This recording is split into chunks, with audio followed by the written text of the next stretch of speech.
Okay, let's do this. Yeah. A lot of people don't like waking up in the morning and going to work. You're going to have those moments, but bills have to be paid. And sex work is real work. I thought I would feel dirty, but it's really just like having a lot of one-night stands, good paying ones too. Waitressing was not working for me. Sex work is hard, but sex work is fun. Why can't women do what they want with their bodies? Sex work is a choice. My sexual liberation pulled me out of poverty, straight out. We don't come from under a rug, you know. We do have families.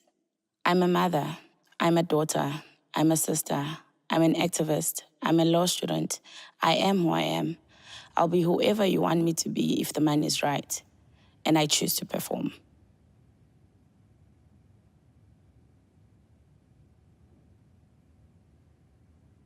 No one understands the working of gendered relationships and the dynamics of sexual violence better than sex workers. In 2016, I had the privilege of meeting an incredibly powerful community of sex workers and sex worker activists who are affiliated with a remarkable organization called SWEAT. SWEAT is the Sex Workers Education and Advocacy Task Force, and it was out of an incredibly rich education which I received through my dialogue with SWEAT over a period of 18 months that I developed a work which is called TLDR and which is currently being shown at the Salon here in Berlin, the Museum Frieder Burda. On the occasion of the exhibition, I'm pleased that we were able to put together a symposium, which is called We Are Not Your Demoiselles, very much an opportunity to consider the complex and controversial relationship that feminism has had with sex work, to discuss the ways in which privilege gets in the way of building alliances and solidarity across class, across race, across lived experience, and to think about what we have to learn from sex workers by listening to sex workers to potentially grow a more nuanced and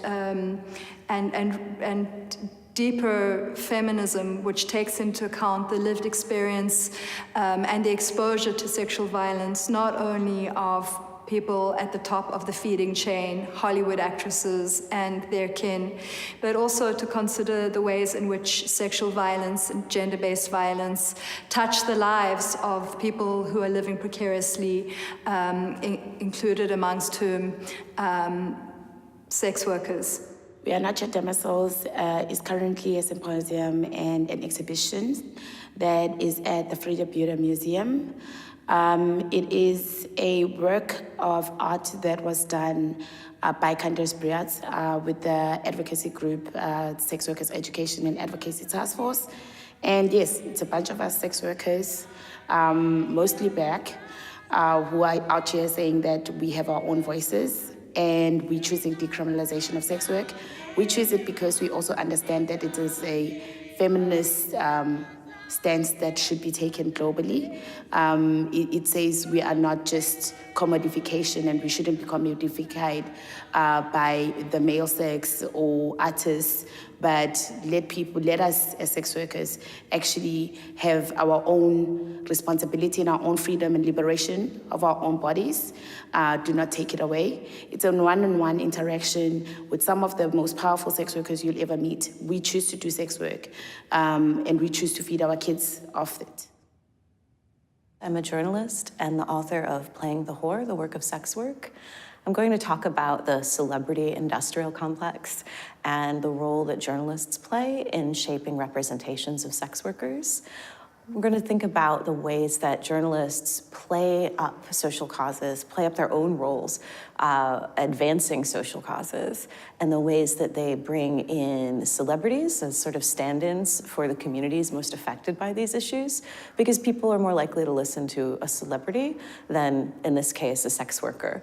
We're going to talk about the ways that journalists also can misrepresent social movements like the movements for sex workers' rights, and how sex workers can take control of their own representation in the media. My talk will concern the image of the sex worker in art since 1863. I will go through Impressionism, Expressionism, and then focus on the art after 1970. And it will concern the motif of the sex worker, but also will consider the feminist debates on how sex work should be represented and displayed. I will focus on what cultural historians call modernity, because it is my area of specialization, but also because the sex worker, or prostitute as it was called in the 19th century and way into the 20th century, become a hot topic and even a symbol for modernity itself, and I think Candice has mentioned that, and I will show you how that worked out.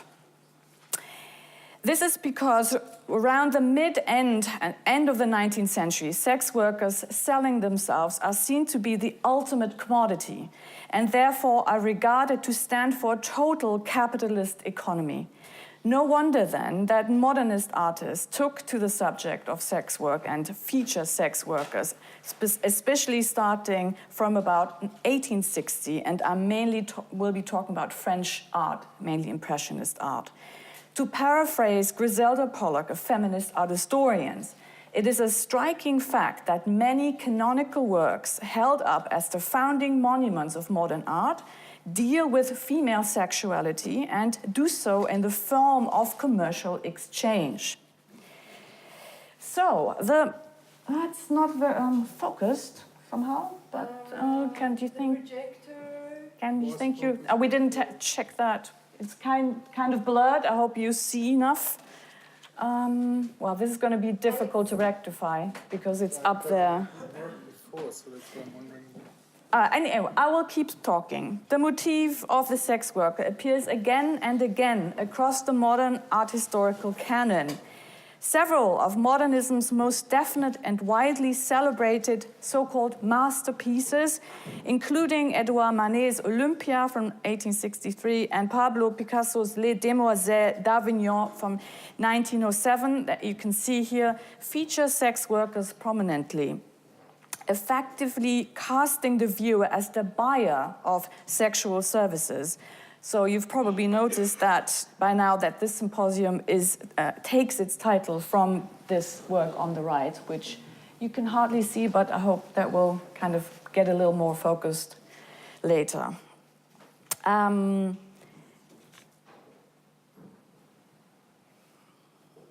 This presentation will offer a pretty old-fashioned, you might call it, history of the motif of the sex worker, and will, with the help of the artworks, also consider the heated debates that have been prompted by representations of sex work, surveying the recurring appearance of the sex worker as subject within modern art, but also within the practice of contemporary figures such as Andrea Fraser and Tobias Ziloni. It is divided into 3 chapters that you see projected there. First, I'll talk about the sex worker as marker of modernity and morality in the time frame of 1863 to 1910. Second, I will talk about scapegoats and Hure Babylon, sex workers in the street around World War I. And third, the third part will concentrate on works that deal with sex workers after 1970. As you've probably noticed that there's a time gap here. The topic of sex work, I found, is not very present in the arts from the 1940s until the 60s, when it is picked up again by artists who are interested in social issues, or by feminist artists, that we'll see later. Why this is so, I have, well, there's clearly more research needs to be done. I'm not quite sure how this comes about yet. So, but let us come back to 1865, the date when art history's most famous sex worker was shown at the Salon in Paris and caused quite a stir. To show you why Manet's painting of a naked woman lounging on a bed, okay, well, this is kind of crazy. Anyhow. It was in focus before. It's like the top is in focus, the bottom one. Well, you can sort of see what I mean. To show you why Manet's painting of a naked woman lounging on a bed, looking straight in our direction with a cat at the end of the bed and a black maid bringing a bouquet of flowers was so provocative, I've paired it with Cabanel's equally infamous painting of Venus. In contrast to Manet, Cabanel shows us an image of a woman floating on waves and turning her head away from us, leaving her body to be looked over without looking back, and therefore making it available to the viewer without having to worry about the woman's reaction. Calling it Venus sets it in the realm of myth and closed the semi-pornographic depiction of female flesh, making it available for easy, guilt-free visual consumption. Manet, on the other hand, leaves no doubt that we are confronted with a sex worker and that we, the viewers, are the potential clients. He does this through her gaze, her jewelry, her shoes, the unmade bed, and the bouquet, which is no doubt the gift of a customer. With this Inszenierung, the Germans say, the setup, Manet confronts Parisian society with the fact that sex work was a fixture of life in the French capital and a lucrative, if clandestine, business and service that men could use. In other literary or visual depictions of sex work, it was generally seen to be a sign of the debauchery and degeneracy of French society as a whole, a sign that society was suffering under industrialization, where human relations were being commercialized as well. Also, sex work conjured up fears that women's behavior and sexuality was becoming less governable and also less stable than before. As such, it was a hot topic not only in the fine arts but also in literature, in the general press and political life. There were debates about open, registered form of sex work and clandestine or occasional sex work, Gelegenheitsprostitution, which was blurring the line between the so-called respectable woman and the sex worker. In the case of Olympia, Manet opts for the well-paid courtesan, showing, as you can see in the details, that sex work is part of a class structure. Olympia is definitely not cheap. To be able to share her inviting bed, men would have to be able to afford her, meaning that she's only available to men of the upper classes, which Manet himself was part of. In short, Manet's Olympia was such a provocation because the painting did not, as was usually the case at the time, moralize sex work, and because it showed the sex worker as an individual that could stare you down, so to speak. In this way, it is not quite clear who's the boss in this situation, client or sex worker. Since we have another 150 years to go, I can't dwell on this example for very much longer, but I want to make two things clear before we continue. As Holly Clayson, an American art historian, points out in her pioneer study on sex work in Impressionism from 1991, Impressionist art and artists have to be seen to be complicit in the trafficking of women and therefore also complicit in the regulation of female sexuality as a whole. There is no outside for art or artists here, which means that Manet, although he confronts Parisian society with his double standards, he's still part of the system and ultimately profits off the sex worker and the social debates that surrounded her. Through confronting tabooed subjects, such as sex work, he positions himself as avant-garde and as explicitly modern.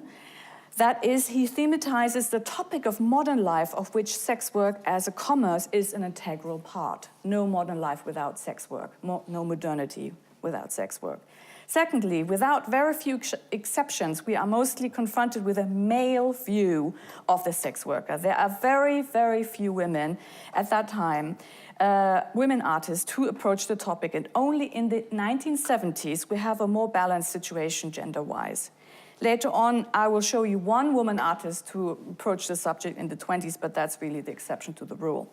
So what we have in the following examples is a male-centered view of sex work and sex workers. We are dealing with male artists that either were customers of the sex workers, they depicted, or could be potential customers. And the customer is my next topic. One of the most famous images of a scene that includes a customer is Manet's Nana of 1877. Yeah, you can see him there sitting on the right. The gentleman in full evening outfit, including top hat, sits on a sofa waiting for Nana to get ready.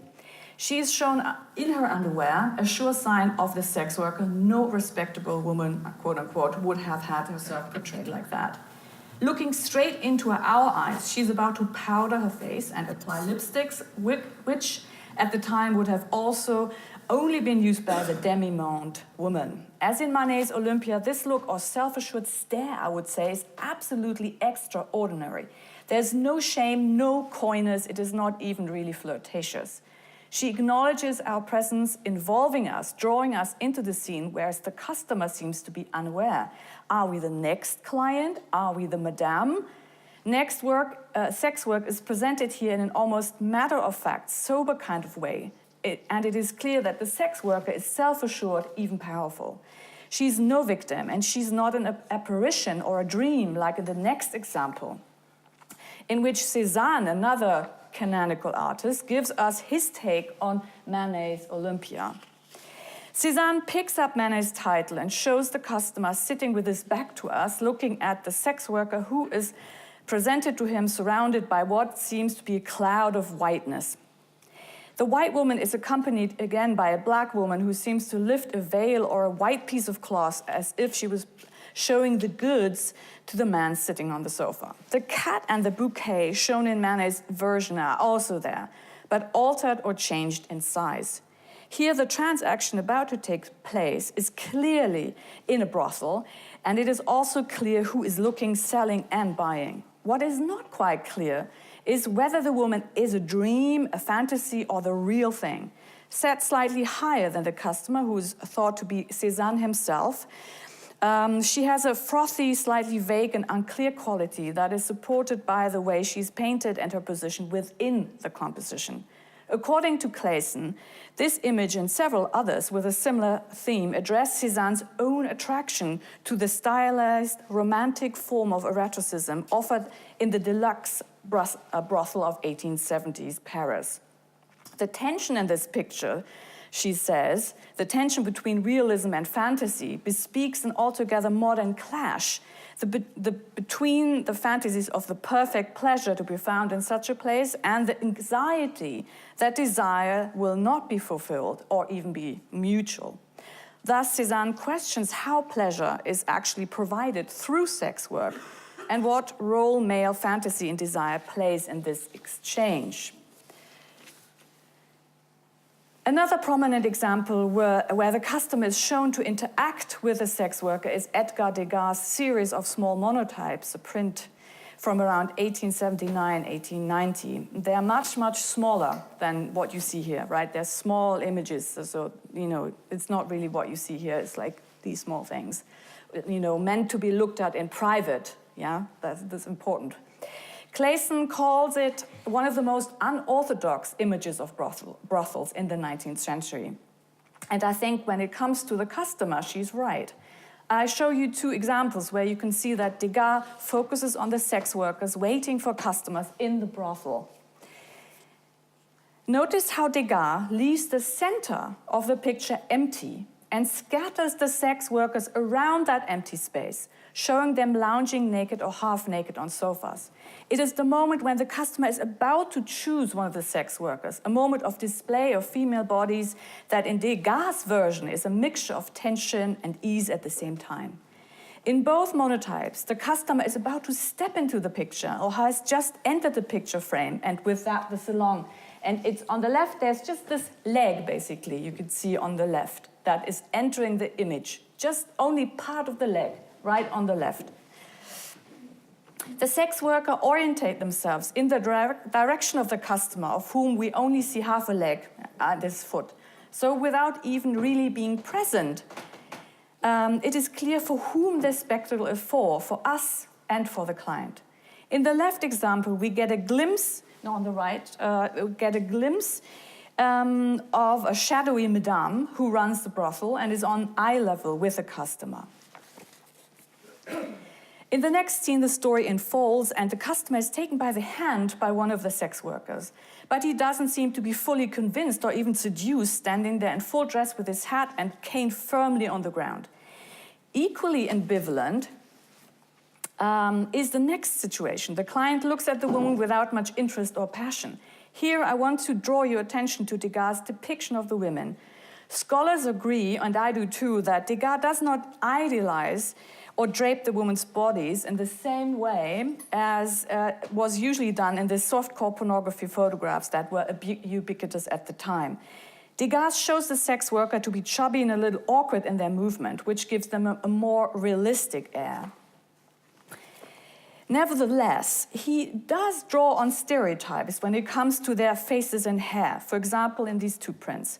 All three women are shown to have round faces, long unkempt hair, and a dull look, which cater to the prevalent idea of the time that sex workers were in fact of one certain species, yeah, and this is really quote unquote, yeah, of women that was, a species of woman that was thought to be inherently animalistic, depraved, I can't make any excuses for that, but because that's how it was, and therefore lost to society.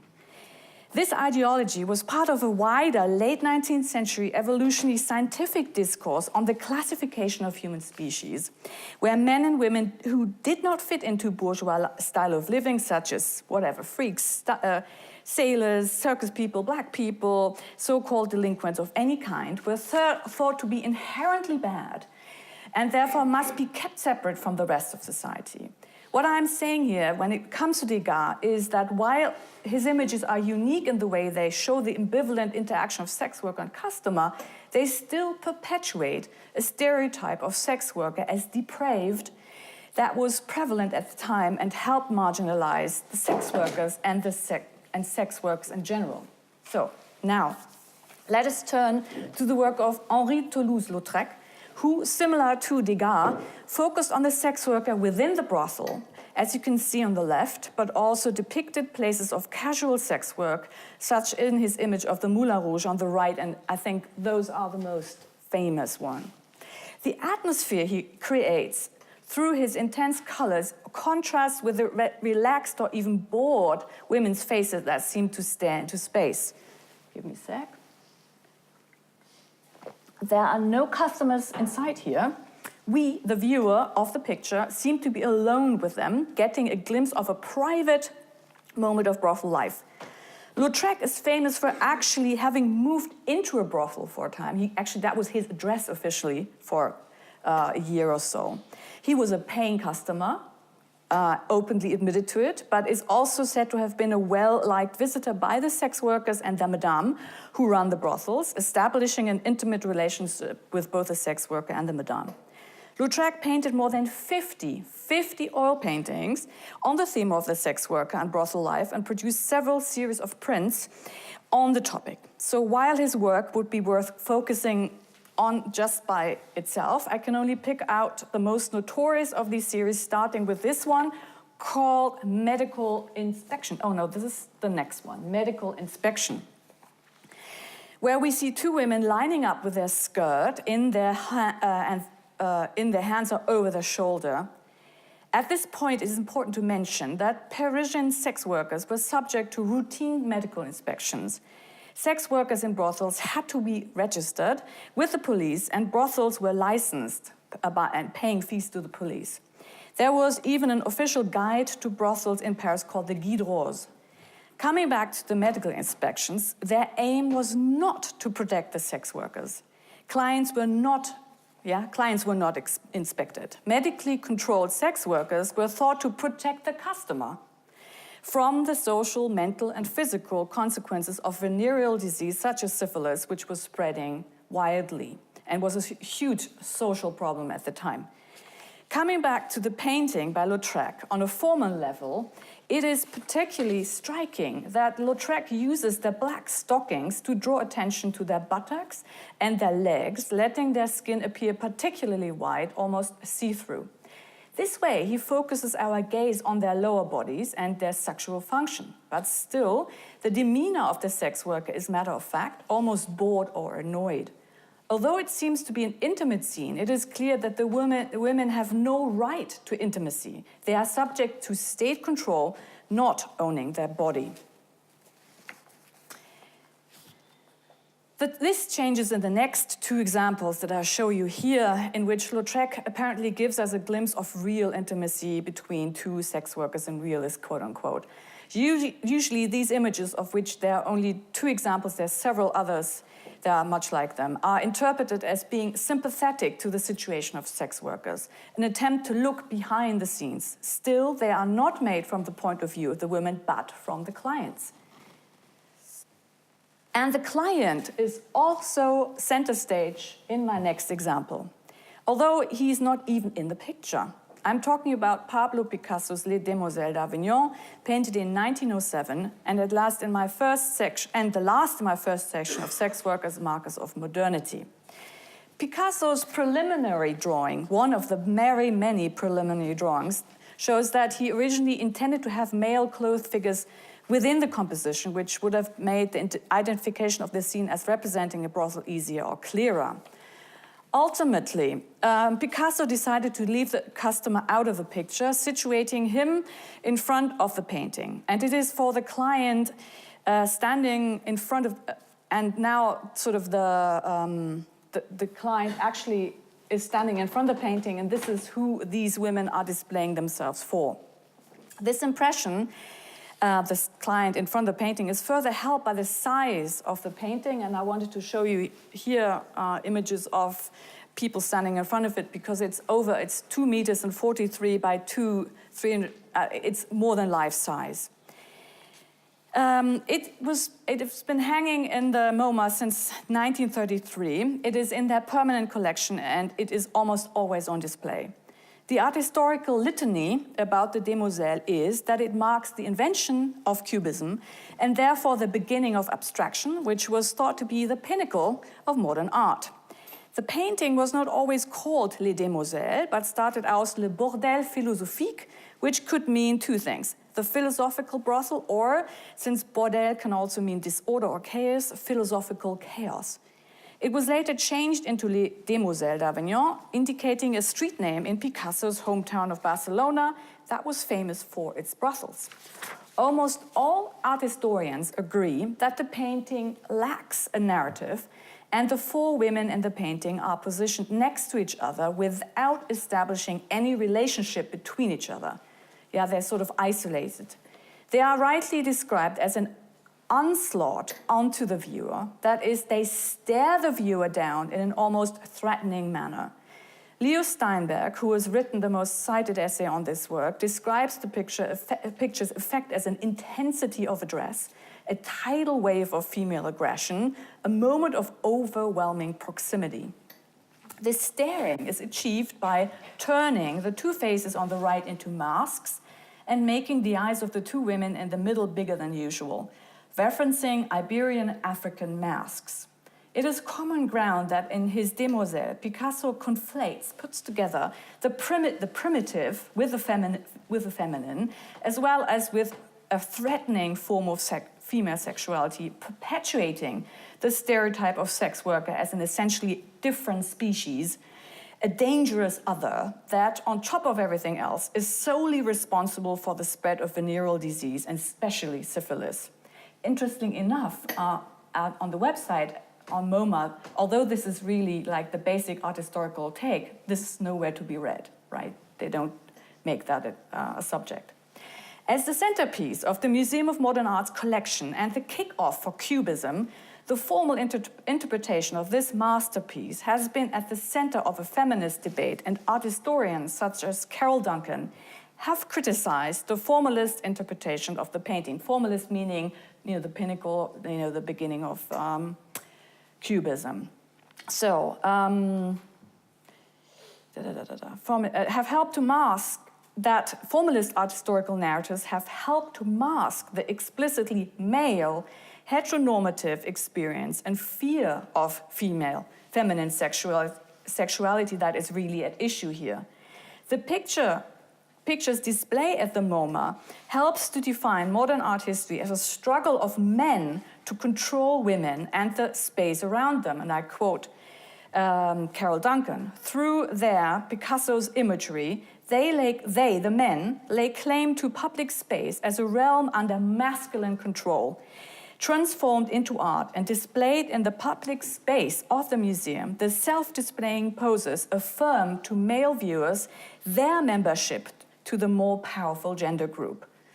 So, going back to 1907, nothing much has changed in the attitude towards sex workers.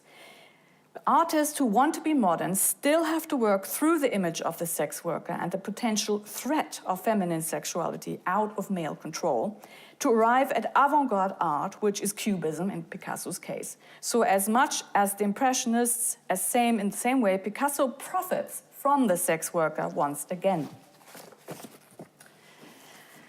Okay, let's go. Now, Expressionism, next big ism.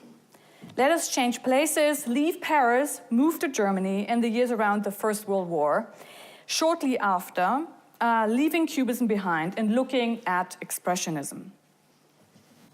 So we're in the right place. We're in Berlin. Ernst Ludwig Kirchner's Images of Berlin feature sex workers prominently, but this time not in the brothel, but on the streets. In 1914, the young Kirchner had just moved to the metropolis, Berlin, from Dresden, a smaller town, and became fascinated by Berlin street life and actually frequented, brothels and bought sex.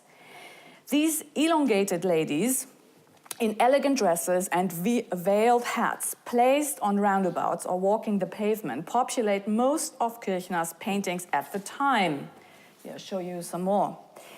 Kirchner couples them with equally elegant men who are either walking in the background or sometimes right next to them. It is never quite clear, though, what type of relationship the men and women in Kirchner's images have to each other. Katharina Sikora was the first art historian to analyze these images closely and discuss how they relate to sex workers and the conditions of sex work in Berlin at the time. She points out that since soliciting on the main streets of Berlin was forbidden, only on the main streets. You weren't allowed to solicit on the Kudamm or the Potsdamer Straße or anything like that. Since it was forbidden, sex workers looking for work had to do so clandestinely, heimlich, walking the streets together with respectable women, giving off small, almost non-detectable signs of availability. Since bourgeois women were rarely seen in public by themselves, women who did walk alone were automatically suspect and subject to speculation. Is she or isn't she a sex worker? Kirchner picks up on this ambivalent situation by leaving the relationship between men and women open for speculation. Is she available for sexual services or not? Is he buying it or not? Is the man touching the woman or not? If so, how? Does she look at in his direction or not? Who dominates the street? Who doesn't?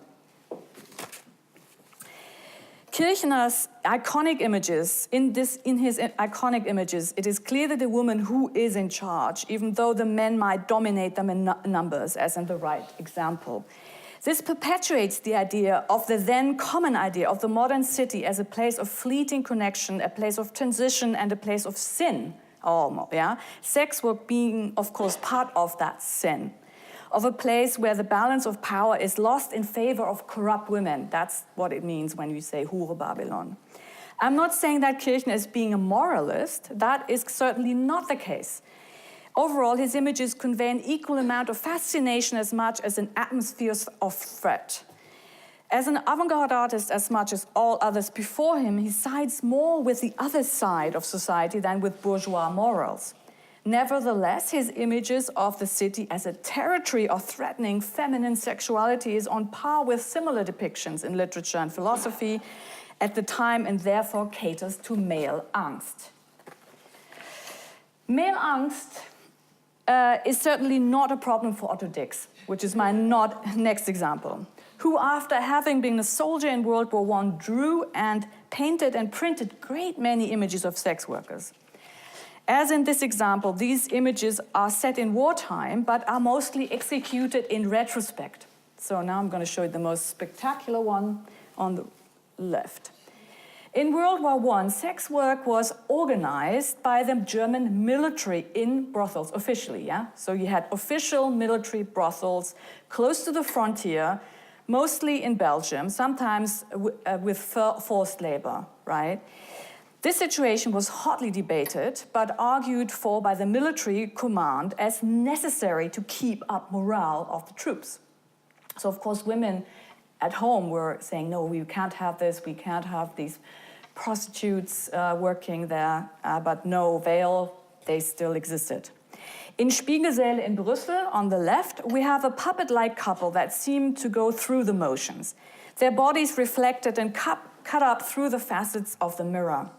In the example on the right, the women dominate the streets and take up most of the picture space, while the soldiers on the left is marginalized. And here, this dark figure down the bottom, that is a soldier walking the streets and not having that, you know, with all the sex workers like this and him like that.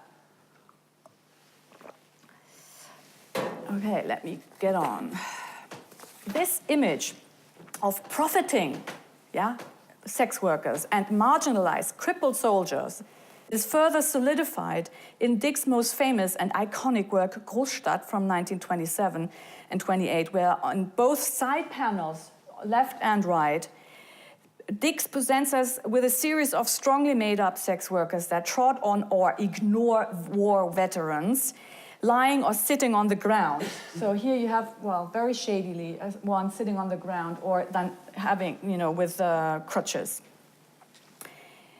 This way, the sex worker seems to be profiting of the soldier, who is shown to be the overall loser of Weimar society. Similar to Kirchner's depiction of clandestine sex workers in the streets of Berlin, it is equally unclear in Dix's triptych, especially in the middle panel, who is actually for sale and who is not. You know, who's saying, you know, who can say if the women in the middle are not also high-class sex workers? No one does. The phenomenon of the so-called new woman, who was independent, danced at Charleston, and who could choose her lovers without getting married, furthered anxieties about women's unchecked sexuality, threatening the status quo. This issue, combined with a steep rise in occasional sex work due to the dire economic situations in the 1920s Germany, culminated in new legislation for the regulation of sex workers in 1927, which made sex work legal, first time, but controlled by medical examination and registration. It was not, well, it was still sittenwidrig, that's the legal term, but it was, you couldn't be prosecuted anymore. So, yeah, but they were, you had to register and you had to be controlled. Generally, though, sex work remained taboo, sittenwidrig. Nevertheless, it is the first time in Germany that the role of the customer and the double standard involved is officially addressed in parliamentary debates. There were hot parliamentary debates at the time involving the first women parliamentaries who were arguing for also the registering and controlling of clients. Yeah, but they weren't very successful, of course. But instead of going into the details of Weimar laws on prostitution, I want to show the works by one of the very few women artists who was interested in nightlife and also in prostitution and sex work. As in the case of Dix and Kirchner, there are no clear signs that Lose Wächtler, that's her name, Lose Wächtler, is showing us sex workers, but the setting within the nightclub or bar makes it possible that their sexual services might be for sale.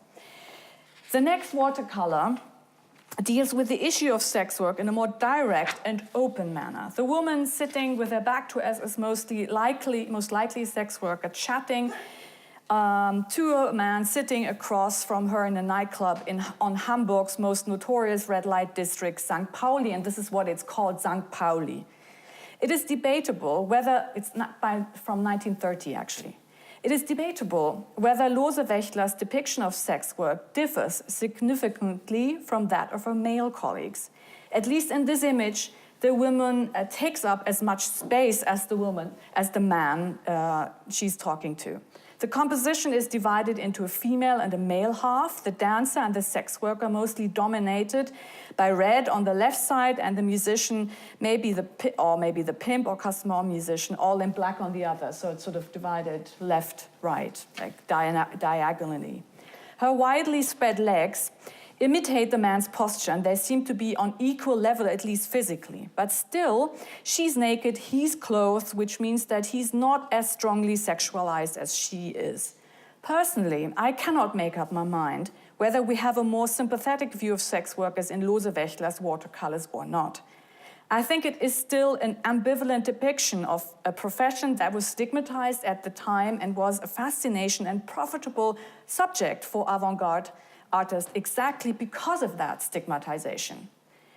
Addressing issues of sex work and depicting sex workers in Western avant-garde art, that is the short conclusion of the first section and the second, has been part of modernism avant-garde right from the start. And in the case of Picasso, it was even the vehicle for major formal invention. Issues of sex work have always been tightly connected to issues and fears surrounding female sexuality as well as venereal disease, and have been part of an oppressive patriarchal system of double standards. So, as I said at the beginning, the third part of this presentation is focused, so we've gone through two-thirds now, we have another third coming. As I said at the beginning, the third part of the presentation is focused on artwork that deals with the issues of sex work after 1970s. So we're making a huge historical leap in the 1970s, so bear with me. Why exactly there is less art before that, I can't tell you. More research needs to be done. For the 1970s, the art historian Julia Bryan-Wilson has explained why there is such a surge in interest in the issues of sex work within the art community. First, she says, in the 1970s, there is a general shift from in the economy of labor towards a service industry in general, in the whole of society, and therefore an increased emphasis on effective labor, making sex work also an effective service, and that makes it more apparent. That's the first reason why there's more interest. Second of all, she cites there's an intensifying instability of class formation, she says. There's a discussion about class again, making sex work an issue of class. And the third reason she gives is the professionalization of the art market in the West, and therefore the feeling that artists had to sell themselves more than before, making the metaphor of the artist as sex worker or prostitute seem sensible and provocative. And the fourth reason Bryan-Wilson is giving is the growing feminist movement and the emerging of feminist artists who were interested in the conditions of all working women and therefore also involved with the issue of sex work. This was also the case with Susan Lacy, a feminist artist, who produced her research project called The Prostitute Notes in 1974. In this, Lacy tracked her conversations with sex workers, customers and pimps on cards such as this one. Lacy has recreated the work as a performance in 2010, of which I want to show you the last 5 minutes, if it works. I hope it works. You can watch the whole video on her website if you're interested. So bear with me, I hope this works out. Okay, so these are the last 5 minutes of her work, which is 20 minutes long.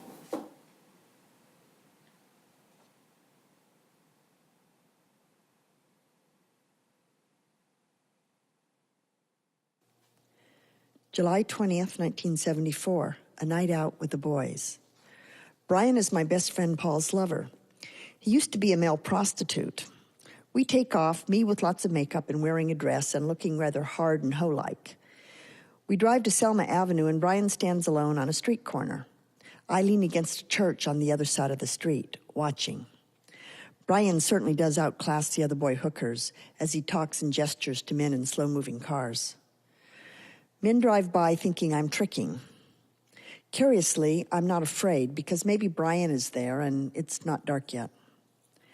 A guy parked in a car honks and motions me over. I ignore him and he comes to me. This guy, Dino, asks if I'm tricking, and he says, can he fix me up at the Beverly Hilton, where he works? I say, I'm not tricking, but he doesn't quite believe me. I invite him to join Brian and me for coffee. We go to the Gold Cup, and he tells me he's a high-class hooker. He only works calls, makes 1 or 2 bills per eve. He also says he's straight. It's obvious he's bullshitting and scrambling to find a way to hit on me. Dino takes off, leaving us with the bill. The Gold Cup is filled with gay men, TVs, and an occasional woman hooker. It's impossible to drink the coffee or eat anything they serve. Greasy BLTs, greasy grilled cheese, BLTs with fries. Brian points out to the old men who cluster around the corner near the newsstand, hoping to blow a young boy who's down on his luck and needs a hamburger. He says you can often spot a hooker by her shoulder bag. 2 men dressed very convincingly like women come in. One of the male hookers feels up his breast.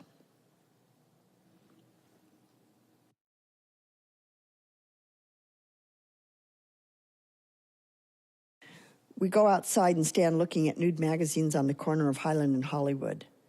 Brian says this is a good pickup spot. I buy a Playgirl magazine, an Advocate, and a Free Press for research. I walk behind him on the boulevard and watch the older men turn and stare at him. Brian says this is sleazy, low-life hustling, and he'll take me to the class joints when I'm dressed better. August 27, 1974, Peter the John. On 6th and Los Angeles streets in downtown, near the Greyhound bus station, 2 hookers stand, their backs to the bus bench. You can tell who they are by their stillness, solitary, poised, waiting. Both wear hats. Downtown is said to be the end of the line for the prostitutes. I'm aware of a communication system among men who seem to be able to find out where the whores are, even in strange cities. A man walks up to talk to me. He's from Florida, here on business. Sells auto parts and drives a motorcycle. I mentioned there are hookers here as an opening, and he says he knows. He's just been talking to one. I ask if he himself goes to hookers, and he says about once a month. He asks what kind of sex was I into, and did I ever hook, interspersed with a pleasant and frank conversation in which he says he likes the looks on hookers' faces when they see the size of his dick, which is big around, though not so long. He's noticed my camera. Would I let him take pictures of me, he asks. To provoke, I ask him if he knew that some hookers dislike men, and he says vaguely, yeah, lots of them were bisexual, and not to be distracted, he asks me if I'm one. He confides he had a homosexual experience once.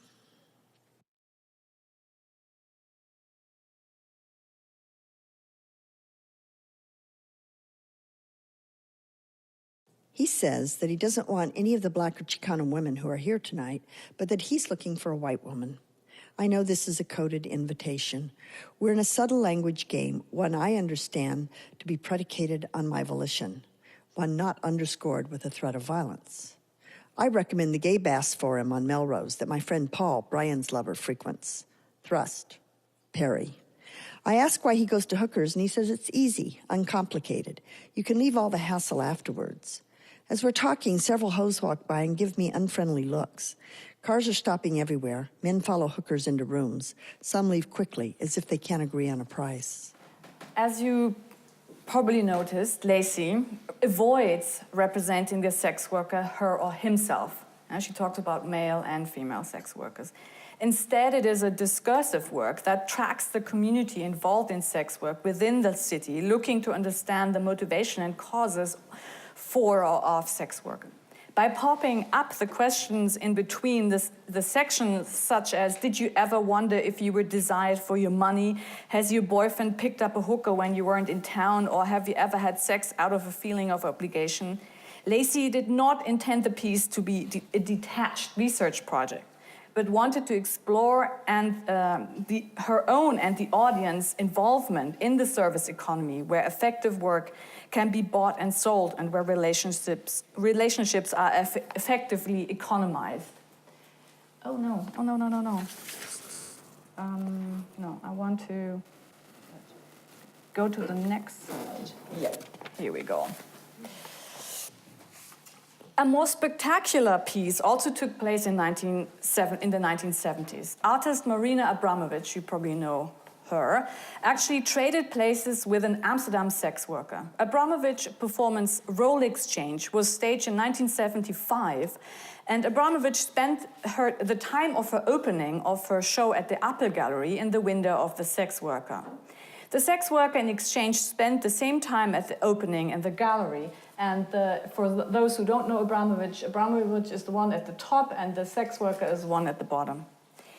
Abramović is said to have had no clients and never actually performed any sex work. Nevertheless, the performance aimed at showing that, in Julia Bryan Wilson's words, Abramović's use of her own body implicates her in a circuit of exchange, one in which the live show of the artist's performance runs parallel to the live show of the sex worker.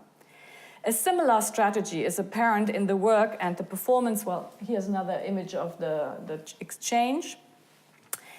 A similar strategy is apparent in the work and performance of the British artist collective Coombe Transmission in their exhibition called Prostitution in 1976 at the Institute of Fine Arts in London. There, the women activist and artist with the cover name Così Fanny Tutti, also really called Kristen Newby, briefly immersed herself in the sex trade, working as a stripper and a porn model, advocating a radical openness about sexual practices and destigmatization of sex work. The performances which were announced on the poster that you can see here were actually cancelled because of a public outcry, and the pornographic material shown in the exhibition was censored and had to be shown in a separate room. Seeing these three works together, it becomes apparent that there is not one unified approach to sex work, even from a feminist point of view. Moreover, these works mirror the feminist discussions surrounding sex work at the time, a discussion that is still going on, as Candice has pointed out. Should feminists side with sex workers or fight for legalization, or should sex work be considered exploitation? Is sex work a service industry, or does the support of sex work support human trafficking? That's the question. On top of that, feminist art historians differ on the questions whether these works really had the potential to disrupt exploitation within sex work and patriarchal gender relations as a whole. I can't go into the details here, but especially the work by Coombe and Abramović were criticized for further restabilizing ideological structures because the stigma of sex work is just used to provoke and grab attention. So now we come to a more recent example. Equally spectacular and controversial was Andrea Fraser's performance in the year 2003. For this piece, Fraser had sex with an art collector at Manhattan's Royalton Hotel for somewhere near the amount of $20,000. That's a lot of money. Their 60-minute encounter was taped by a single stationary video, resulting in a video whose silence and grainy texture take on the overtones of surveillance camera, and you see a couple of video stills here. This transaction was brokered in advance by her dealer and involved numerous contractual stipulations, including a provision that the collector, who was assured anonymity, had to be male, unmarried, and heterosexual. These conditions show that Fraser's first objective was to make people pay attention to the gendered relations within the art market, female seller, male buyer. By reusing the metaphor art equals prostitution, or artists are service providers, Fraser's, in a second move, points out a widening uncertainty about what exactly the nature of artistic commodification is with regards to the market, given the persistent fetish of the author function. That's how Brian Wilson phrases it. But the conflation of sex work and artistic practice is difficult, even dangerous, I think, since it ignores the essential differences between the two. Artwork is privileged and is mostly valued, whereas sex work is still stigmatized and criminalized.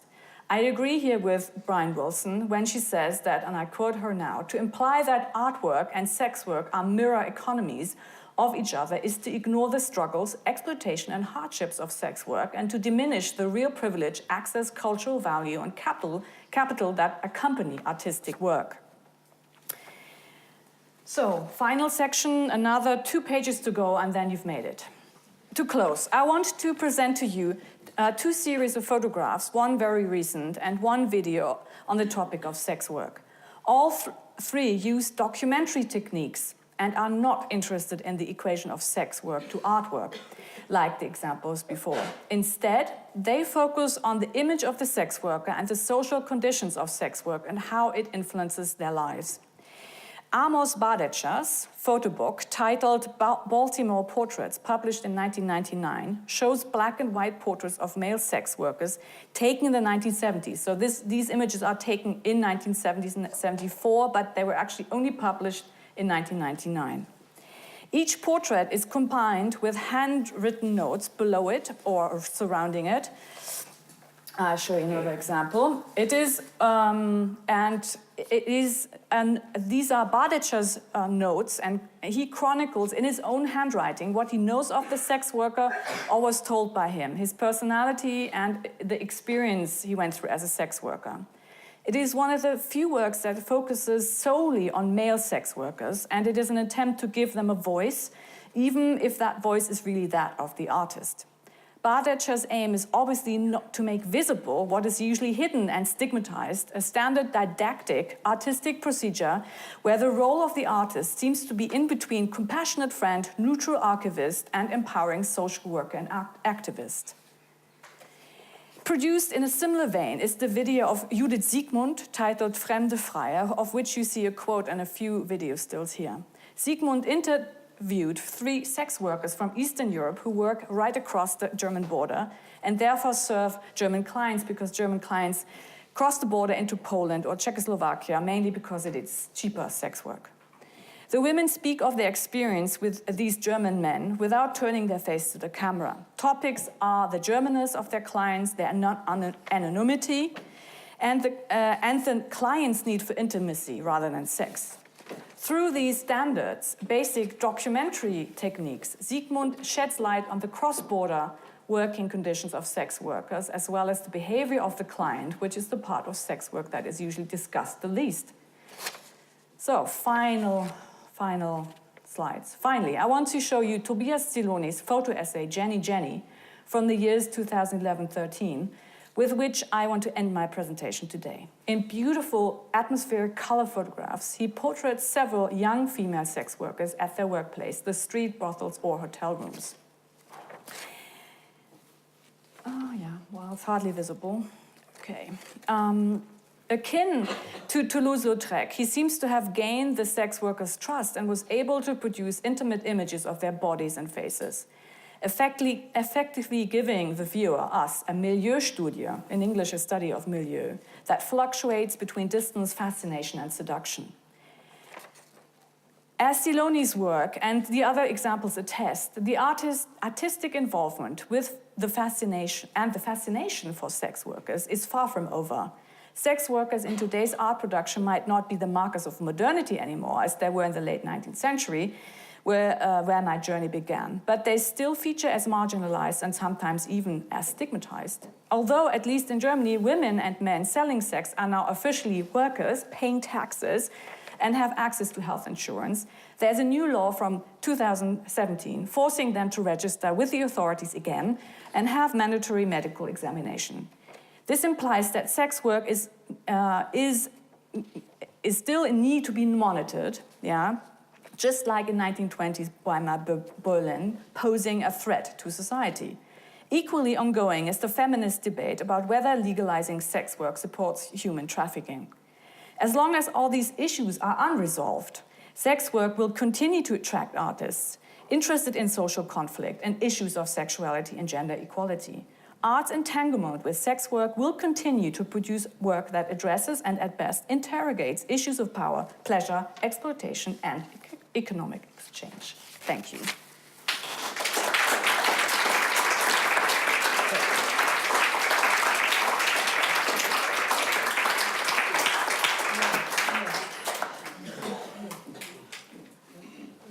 So, you have questions, or do you have time for questions, or do we move on? Let's take a few questions. I think Okay. it's important. And as Änne said, throughout the day, questions would be Kann ich welcome. das noch mal Also rauf- German. We can translate German questions into English. No, ich wollte das noch mal zeigen. Ich habe das zu früh ausgemacht. Yes, please go ahead. This was quite a, long, anyhow, I think in the back, right? Thanks. I often think about when artists are using sex workers as their models, that part of the inequality of exchange is that the sex workers' visual representation and their bodies are on display and used to increase the sometimes financial wealth, but definitely the prominence and the reputation of artists, while they're almost never named, which can be problematic, of course, because a lot of sex workers don't want to be identified by a name. But some of them, for instance, back in the Impressionist and Pre-Impressionist times, like a very controversial painting, like of Olympia, for example, could also bring a bunch of business to that particular sex worker if it was known who the painting was of. And I'm wondering, specifically in the Marina Abramovich piece, was the sex worker ever named, either by her legal or her own name? Because I feel like part of the exploitation that I see in that piece is that Marina doesn't do the job; she just sits there, like representationally, whereas the sex worker is actually in the gallery, I guess, talking to people, which is often the artist's job in that moment. And yet her name doesn't seem to be connected in any of the slides. I'm not sure, but I think it's only her first name that was named during the piece. And I'm sorry, but I forgot. But I think in the documentation later on, her full name is mentioned. So it's not, it didn't function as advertisement or anything like that. Okay, so there's nothing clear about what she would have gotten out of the exchange. No, I mean, clearly, Marina is the one getting things out of it. I mean, that's like as clear as the light of day kind of thing, It's, yeah. The sex worker, I don't think she had an increase in business. I think that the story goes that there were a couple of clients who went in to when Marina Abramovich was sitting there, but were very disappointed that her usual sex worker wasn't around, and so had to come back the next day. Yes. Yeah, for me it was interesting the paintings you showed to us. They are closely connected to the political situation of the time. I mean, to a war situation that usually breaks up with certain moral rules all the time. Do you mean during World War I? Yes, but even before. I mean, there was this war between France and Germany Oh, okay. in the 19th century, for Yeah. example. And also, I mean, interesting was the triptych of Otto Dix. Yeah. Triptych usually is a religious symbol, so that Oh, yeah. after the war, the faith in religion was lost, but also replaced by a new kind of religion, which was to be entertained by music, by sexuality, things like that. Can everybody hear in the back? Yeah. Okay, so If not, we So can for me, do it's, this I with just the microphone. wanted to ask you if you see a connection between artists dealing with sex workers and showing what is going on and the political situation, because you didn't mention it when you were telling us about that. You mean the whole political situation? Yeah, I mean, Mm-hmm. it's connected. I mean, also how society is dealing with it. Well, of course, sex work is always part of a bigger picture.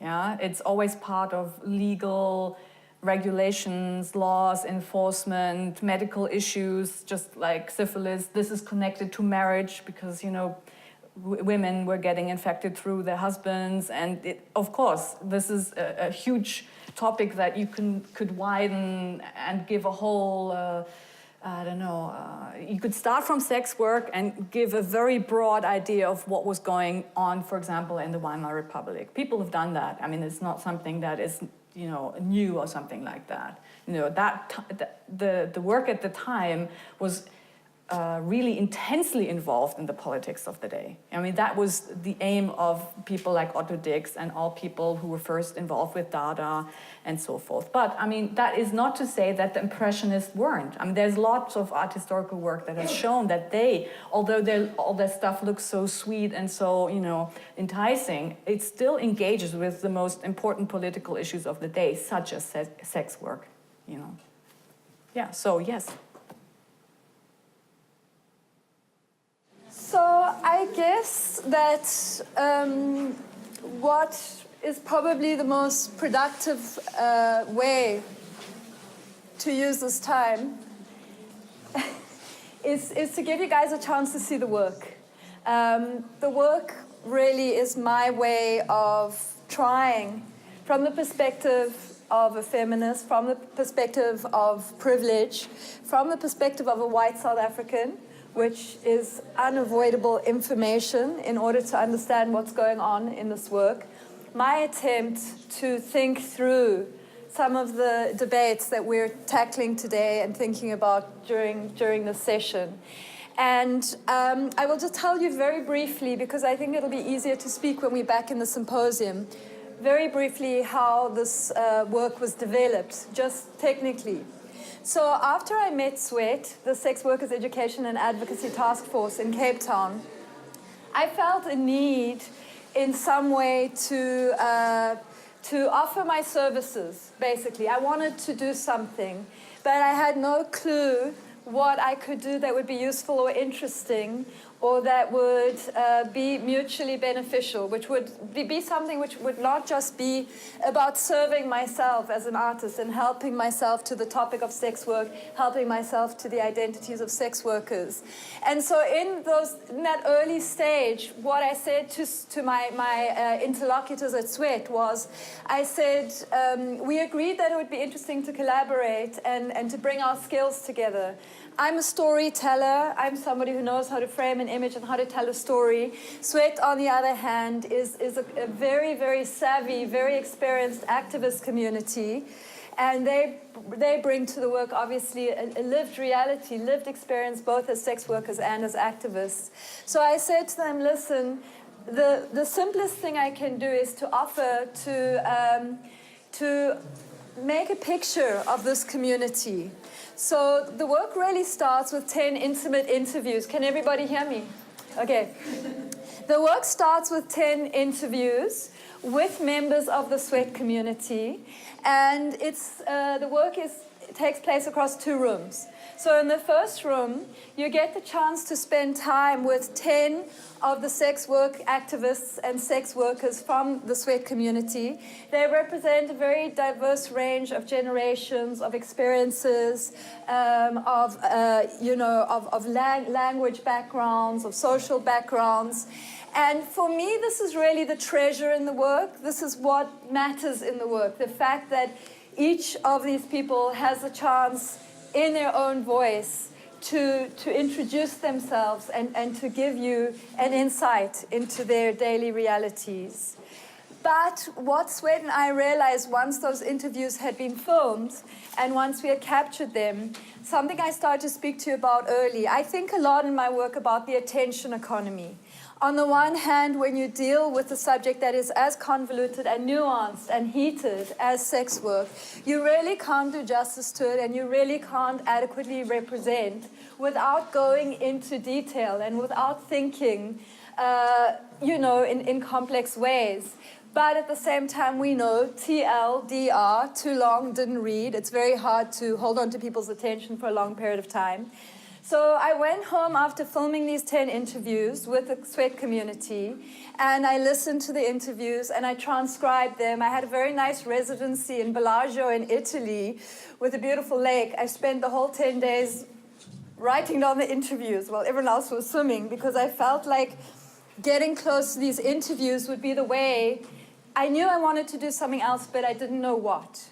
I knew from a previous work, the one which came before this, a piece called Love Story, which I made last year, that I wanted the work to thematize our lack of attention, the fact that we have very little attention.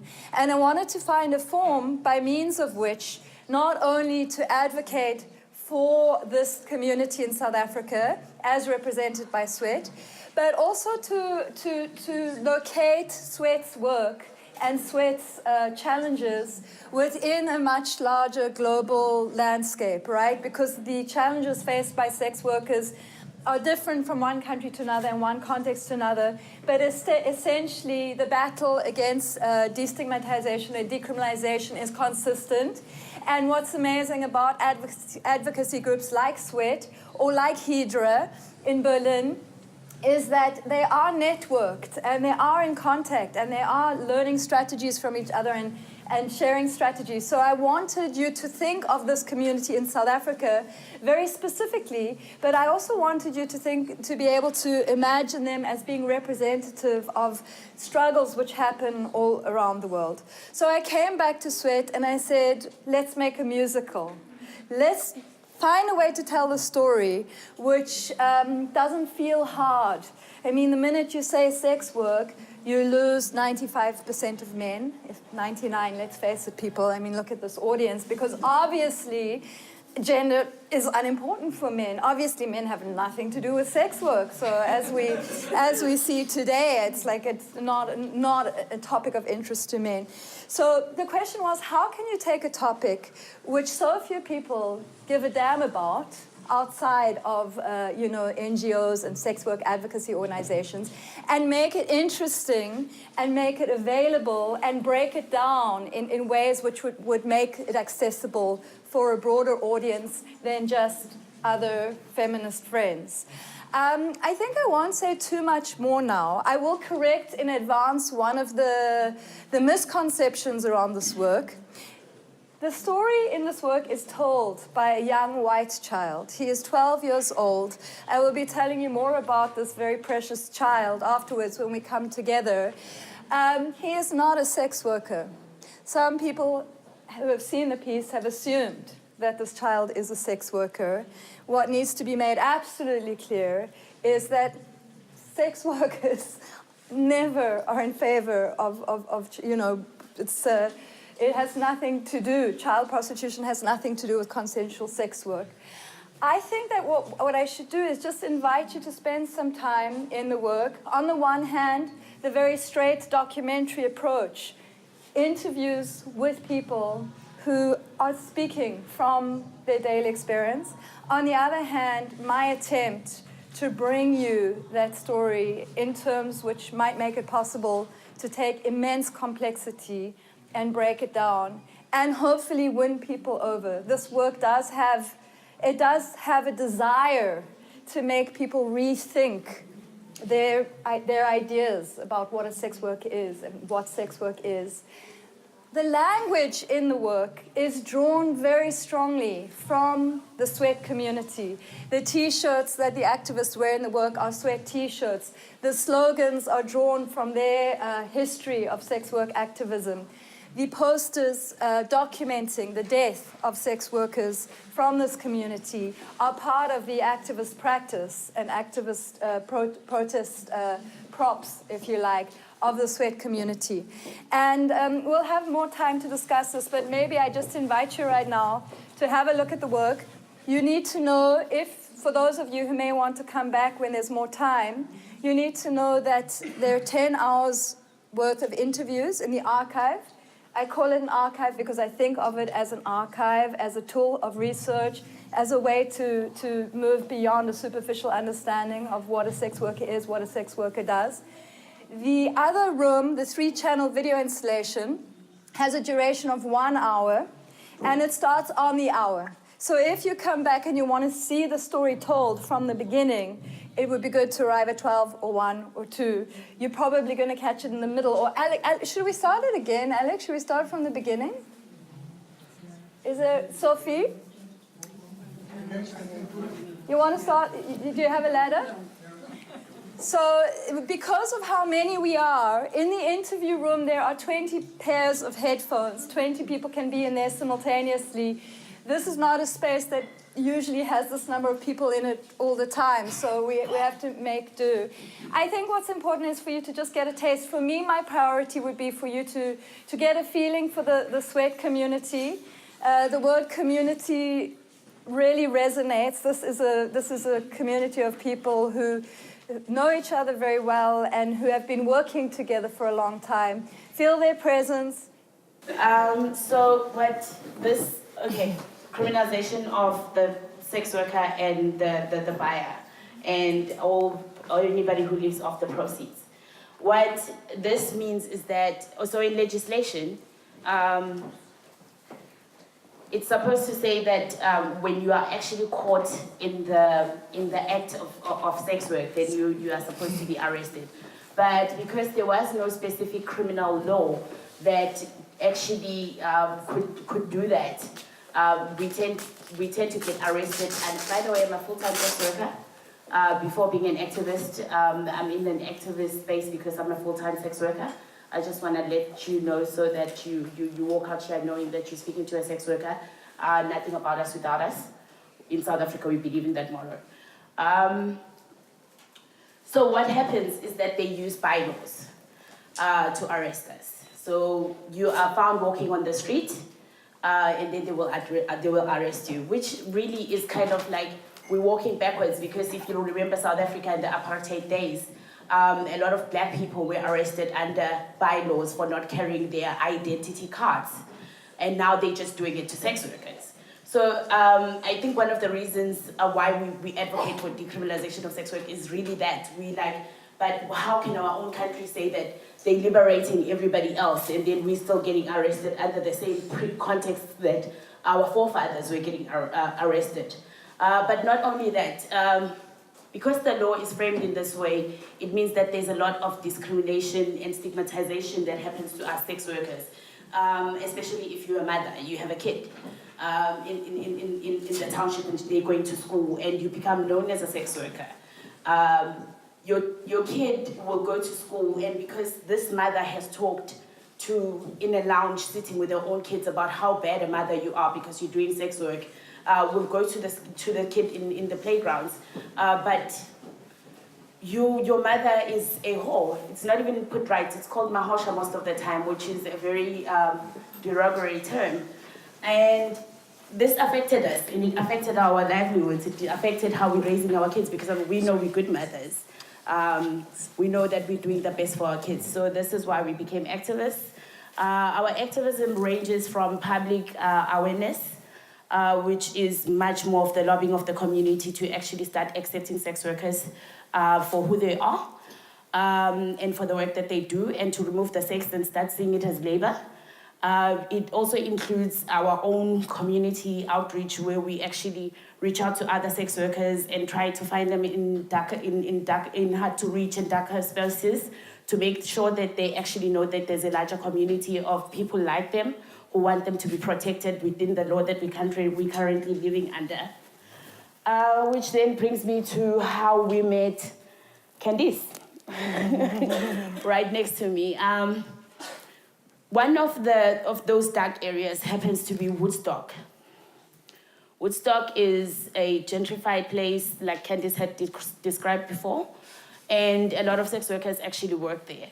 And in 2013, without our knowledge, one of the sex workers had been murdered. And it took about a month before there was even a newspaper article.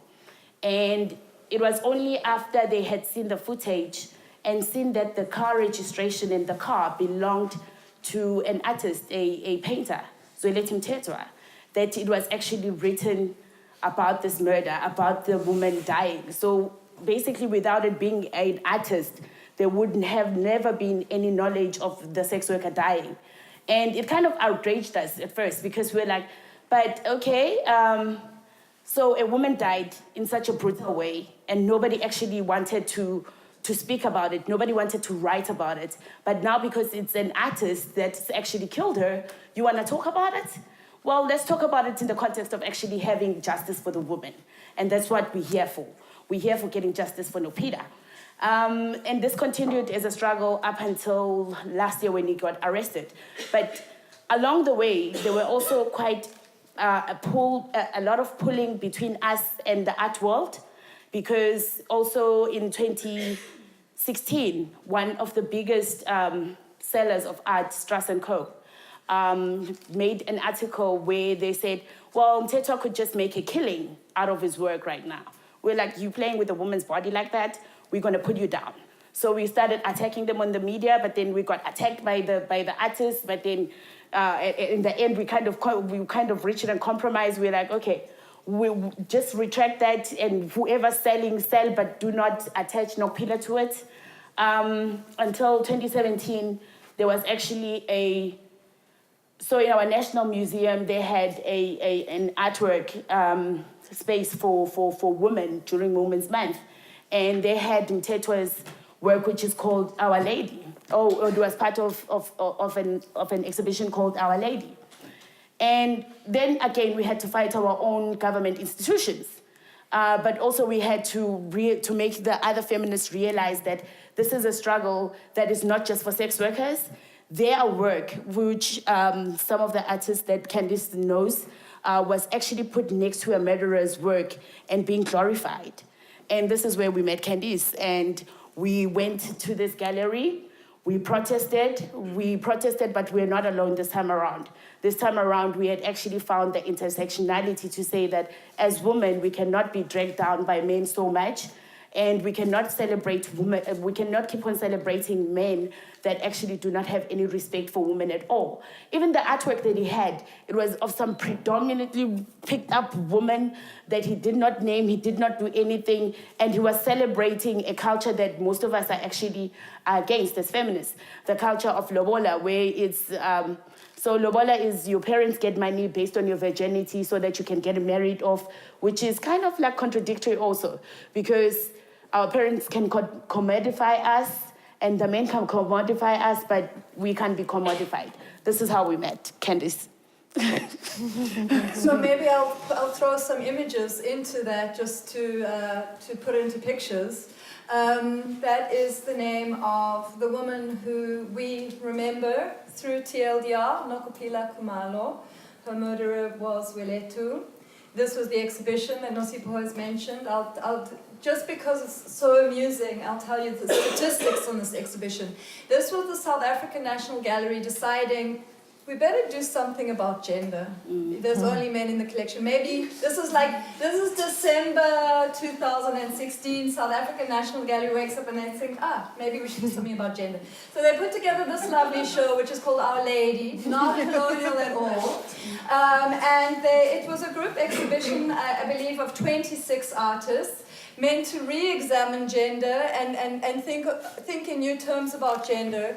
Of the 26 artists, 6 were women.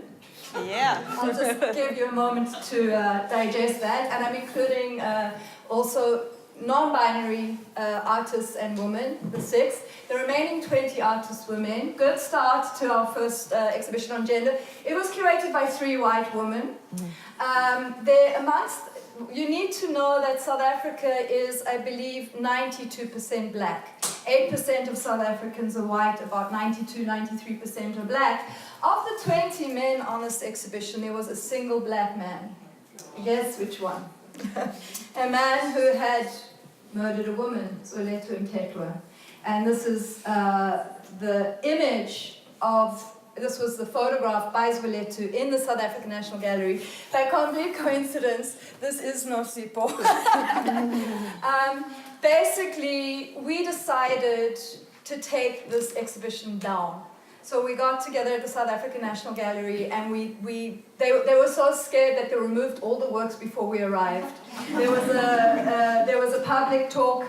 This is, I want to show you pictures of sweat because my role was very minor, and the role that a few artists who were feminists jumped in. There was a very small group of us, but the real work was done by Sweat. Every time Weletu appeared in court, Sweat came out in numbers outside to protest, to sing, to ululate, to remember Nokopila.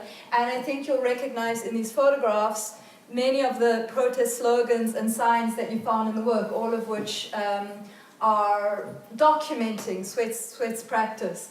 So this here is Dudu, who you may also recognize from the work. Sex workers are not your art, protesting against Weletu. This is the public meeting. I don't have very many photographs from this evening because we were all very emotional. There was a lot of crying and singing. It was a very intense meeting. But as I said, before we arrived, they took everything down because they knew that they couldn't avoid the issue any longer. So the one little thing that I will point out here is this child who looks like half the child that you just met in the work. Because this is what happens when you meet an 11-year-old in December and then come back to shoot him in October. He grows about 1 meter. So this, as you can imagine, was not an evening where many men spoke up. If I remember correctly, there was one very out-of-the-picture government official who said a few words, a man. Other than that, the only other male voice which was heard during this very long, very emotional meeting was that of this child. At a certain point during the evening, all of a sudden a child had the microphone and everybody was like, WTF, what is going on here? Who is this child?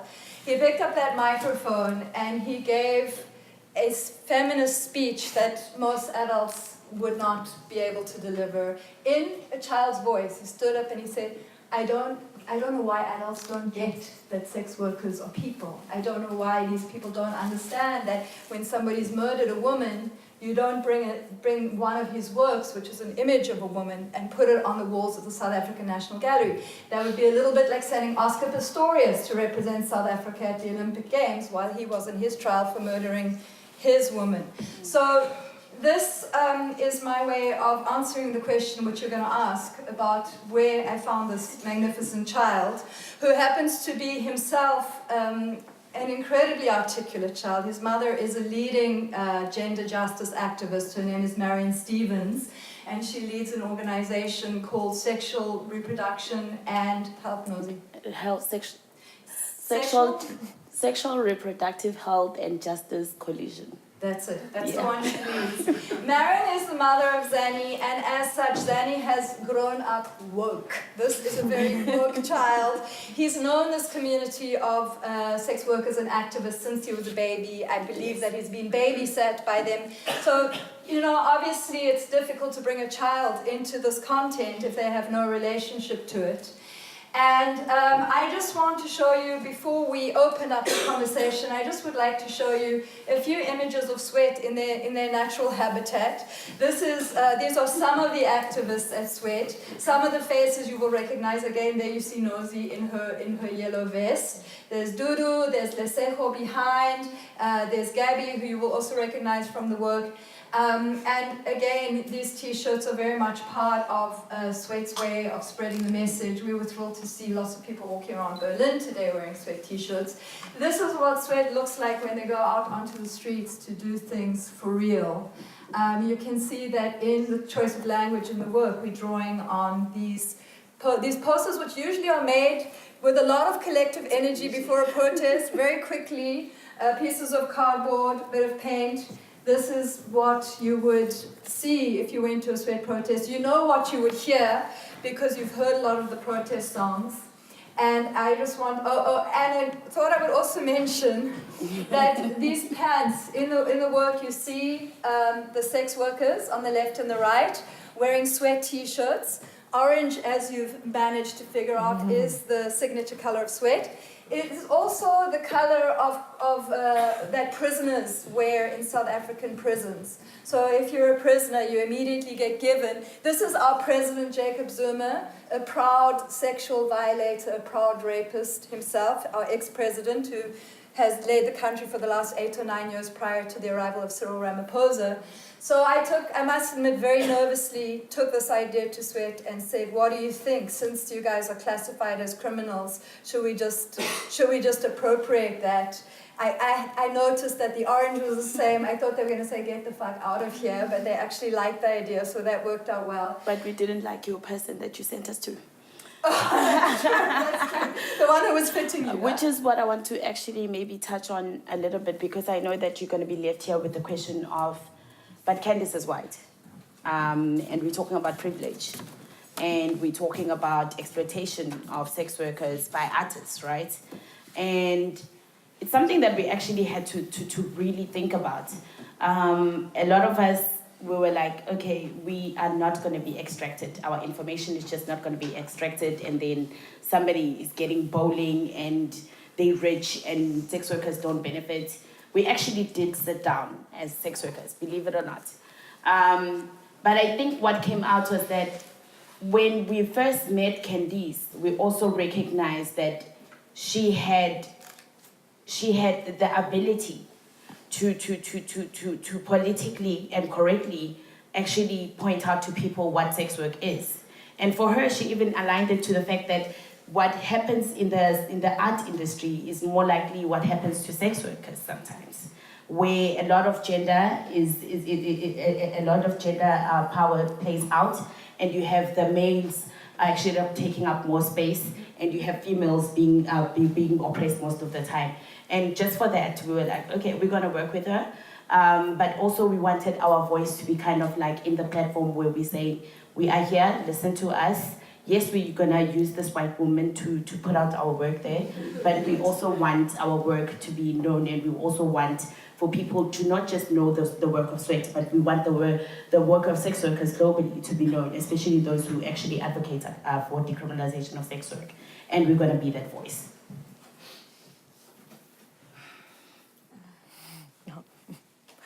So maybe the first question that comes to my mind is, how did you like the outcome? How did you like the work? How did your community react to it? And now be frank, imagine she's not here. I'll block my ears. I'll block my ears. So what I liked, okay, when I came here yesterday, so I only saw the work in its totality yesterday, and I am shocked. I think at some point I sat down at Candice and I'm like, so this is what 20 very sex workers that come from a very, very underprivileged community, sex workers that have suffered a lot of oppression, sex workers with criminal records, this is what they actually tell. And this is what they can do when they stand together. They can actually fight a multi-dimensional social issues. And Candice was right there to actually take our work, because as she keeps on saying, she did not choreograph most of the things. Most of the things came from the work that we do on a daily basis without actually even us realizing what we're doing. And she was able to actually blow it up. So we love the work. I don't know how I'm gonna tell the rest of the sex workers in South Africa to say that your work is amazing. You guys are out there and you're telling it as it is.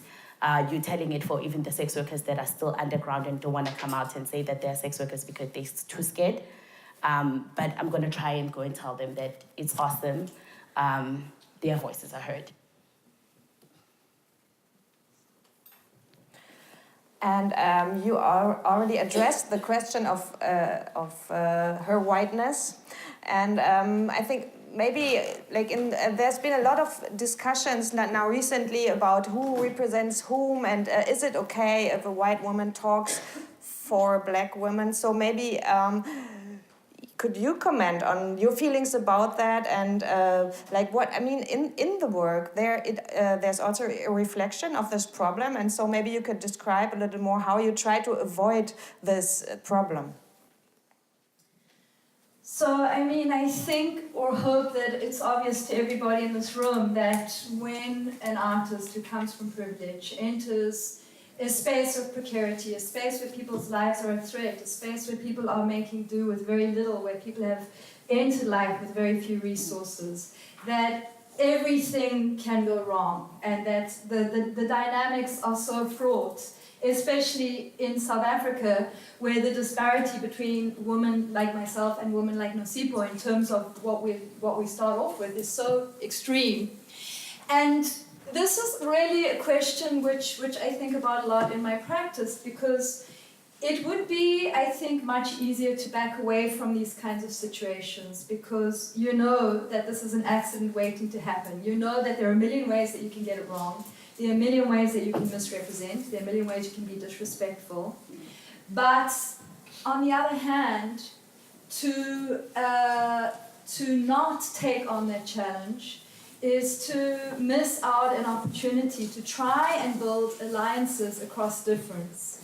And this is where I think our contemporary politics, globally and in South Africa, it's very, very complex because on the one hand, there absolutely remains a need always to give privilege and priority to lived experience, whether you're speaking to sex workers, whether you're speaking in the South African context. Black South Africans need to speak for themselves, not to be represented through people who have more access to visibility. However, I need to believe that it's possible to find commonality with somebody whose life is very different to your own, because otherwise we're fucked. I mean, if we can't find ways to build community, to build alliances across difference, with all of the possible mistakes that are implied. I mean, I'll be honest. The only reason why I thought. Once we got started, the only reason why I knew it was going to be okay was because I had 3 or 4 very savvy people cracking down on me. So when we started our workshop, we did a week-long workshop at Sweat. And you know, some of the older members of this community would really give a young white woman, oh, that's nice, I'm calling myself young all of a sudden. But well, I think I am because they're older than me. I think that they would give me a free pass and they would let me get away with just about anything. But within this community that we worked with, there are also some very young, very sharp-minded, very sassy, very informed feminists, including NOSIPHO. And from the moment I entered that space, they rightfully and justifiably were monitoring me. They were watching my language. I could feel that they were monitoring me, and I was very, very grateful for that because I knew that I needed to rely on them to guide me. There were moments where we would consult on the choreography or the content, the script. So I had written the script, then I had spent some time with Zanny and his mom working on it so that we could sometimes say, oh, that word's too long. I would say that like this, and we would change the script so that Zanny could manage it. But then I brought the script to Sweat, and we read that whole script through about 3 times and debated this point and debated that, and they were like, no, that's not the right way to say this, that's not the right way to say that. So we really kind of workshopped it, but I think I haven't answered your question properly. I knew that I could only make this work if the violence that is done by whiteness and by white privilege was in some way reflected by the work. And to introduce those 10, sort of famous, visible Hollywood blondes, I hope was also to implicate myself as a white, fake blonde who has access to visibility and who has a platform. And so I needed to build a reflection on my own position into the work, and that's how I tried to do it. But also I really relied especially on 3 or 4 people in this community to keep me honest and to call me and to tell me when I was going off track. So the process was very consultative, and we were up and down. When I wasn't in South Africa, we were emailing and Skyping and yeah. Should we open? You want to say anything? I think when people ask this, I think it's a question that many people ask about our organization as well, when they say who has the right to represent sex workers. And recently it's come to us in the form of our directorship as a group of sex workers, because if you don't, I think I should put it into context here. There is estimated 153,000 sex workers in South Africa, of whom 53%, I think, is Black sex workers. And here you have an organization called Sweat, and the leadership is mostly Black sex workers, but then our director is white. And people have asked us, and we're like, no, we actually tell her what we want. It's really about her respecting, and that's why she's here. I mean, as you put it, one of the first things, one of NOSIPHO's colleagues, Ishtar Lakhani, who is a very talented political advocate and activist, the first thing she said to me at the beginning when I approached her and I said, can we do something together? How could we bring our heads together? She said, yeah, I think we could find a good way to use you. I think that we could learn something. And I think that this is very important. Of course, as an artist and as a feminist, I have an agenda coming to a work like this. But it was also very clear, Swed made it very clear to me that they were using me and that we were doing it in both directions. And I think that was a very productive push and pull. Yeah. So maybe we... Questions from the audience? Oh, you got another one for the audience.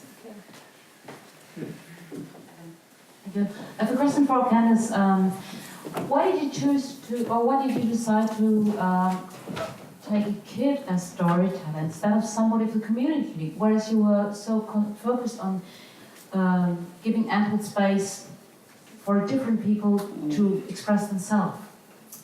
Well, firstly, this child is part of the community. He's very much a part of this community and has grown up with this community. Secondly, one of the conceits in the work is to take very complex, very difficult issues and break them down so that even a child could understand them. I was very interested in why should it be anathema for a child to be taught about sex work? Why should it be anathema?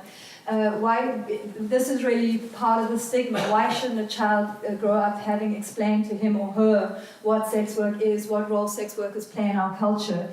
But also, two answers to your question. The first is that for me, Zanny is a utopian figure.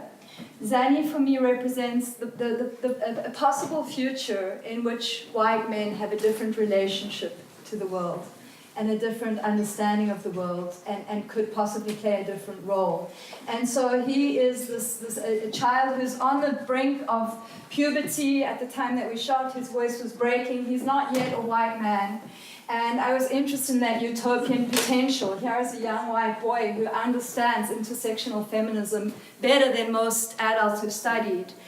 But I will object a little bit, and we can argue, I don't mind arguing, when you sort of say that why didn't I create more space for the voices of the activists. There's 10 hours of interviews in the work. Unfortunately, we didn't get to spend time there today just because of the limitations of our format. But each of these people who you see on the left and the right of the projection is there in a 45-minute or 1 hour or 90-minute interview. So there is plenty of first-person sharing of information and experience. Yeah, but feel free to challenge me if you think that's an insufficient answer. I think what people don't realize is that question was asked by sex workers themselves as well. I remember Dudu asking you, but why Zanny? Why are you using another male person? Why are you using a white person? And I think that the answer came to, it's also going to show that as white people, I'm sorry to call you, actually I'm not sorry. As white people in this room, I think there are spaces that you need to recognize that your voice has the ability to break or make the person that is less privileged than you. And that comes out with the Amnesty International report. There's plenty of sex workers on the ground, but them signing that petition could have resulted in many sex workers spending days in detention, spending a lot of time away from their kids. It could have resulted in a lot of, globally, because they have the voice, they're privileged, they have the money. It could have resulted in that, right? So it's about that, making people realize what their whiteness does. Yes, people are most likely to listen to Zanny as well, more than likely to listen to us. We didn't shy away from some of those realities. We know that people are going to respond better to a cute white kid than to the community of sex workers. We don't like it, we don't accept it, but we are going to use it and manipulate it if that's what's going to keep you in the room to listen to the story. But maybe I'll bring together your question with Elke's question earlier, and I'll also say that I was the person who wrote the script, which was then adapted in conversation with Sweat. And so the script that comes out of Zanny's mouth is actually one which I put together and wrote, and it would have felt for me quite violent to ask a black South African to channel my voice, because there's a kind of Bauchrednerei going on there. I'm throwing my voice into this child, who is another avatar of whiteness, to come back to Elke. He is another representative of whiteness. And I can't imagine feeling comfortable throwing my own voice with all that implies into the body of a white South African. It would feel, I think, even more politically uncomfortable than having a white child in the center of this work. Which is not to claim that it's comfortable. It's a difficult move. It's a difficult move to put a young white child in the center of this work.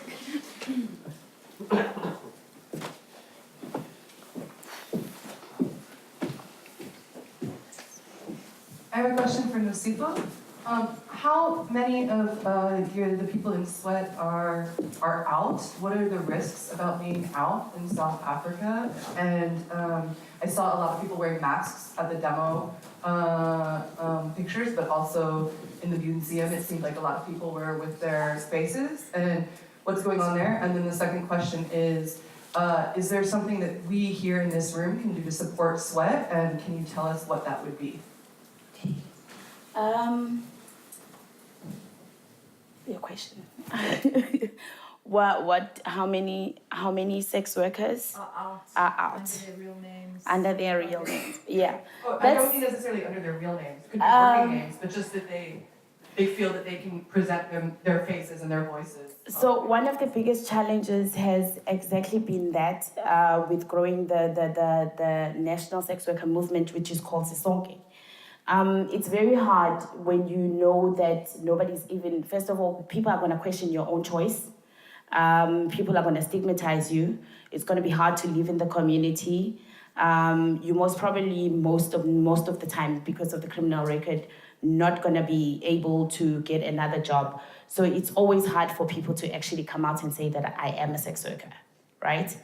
And within Sweat itself, everybody's out, but then not out to the media, because that could have dangerous consequences for the rest of their families. So very few people are out to the media as well. But when we're talking about how many sex workers at Sweat are out, it's the 100 sex workers that Sweat employs. By the way, we have a staffing of 113, so which means that it's mostly sex workers, and they're out there to do the work because they care about other sex workers. And then what was the other question? How can we support you if you want to support?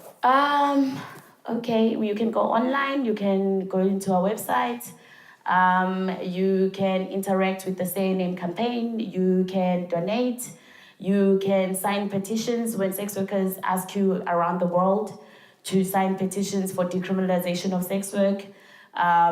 You can come and meet sex workers and hear what they want. When you're down in Cape Town, you can come and meet our group of sex workers and hear what they want.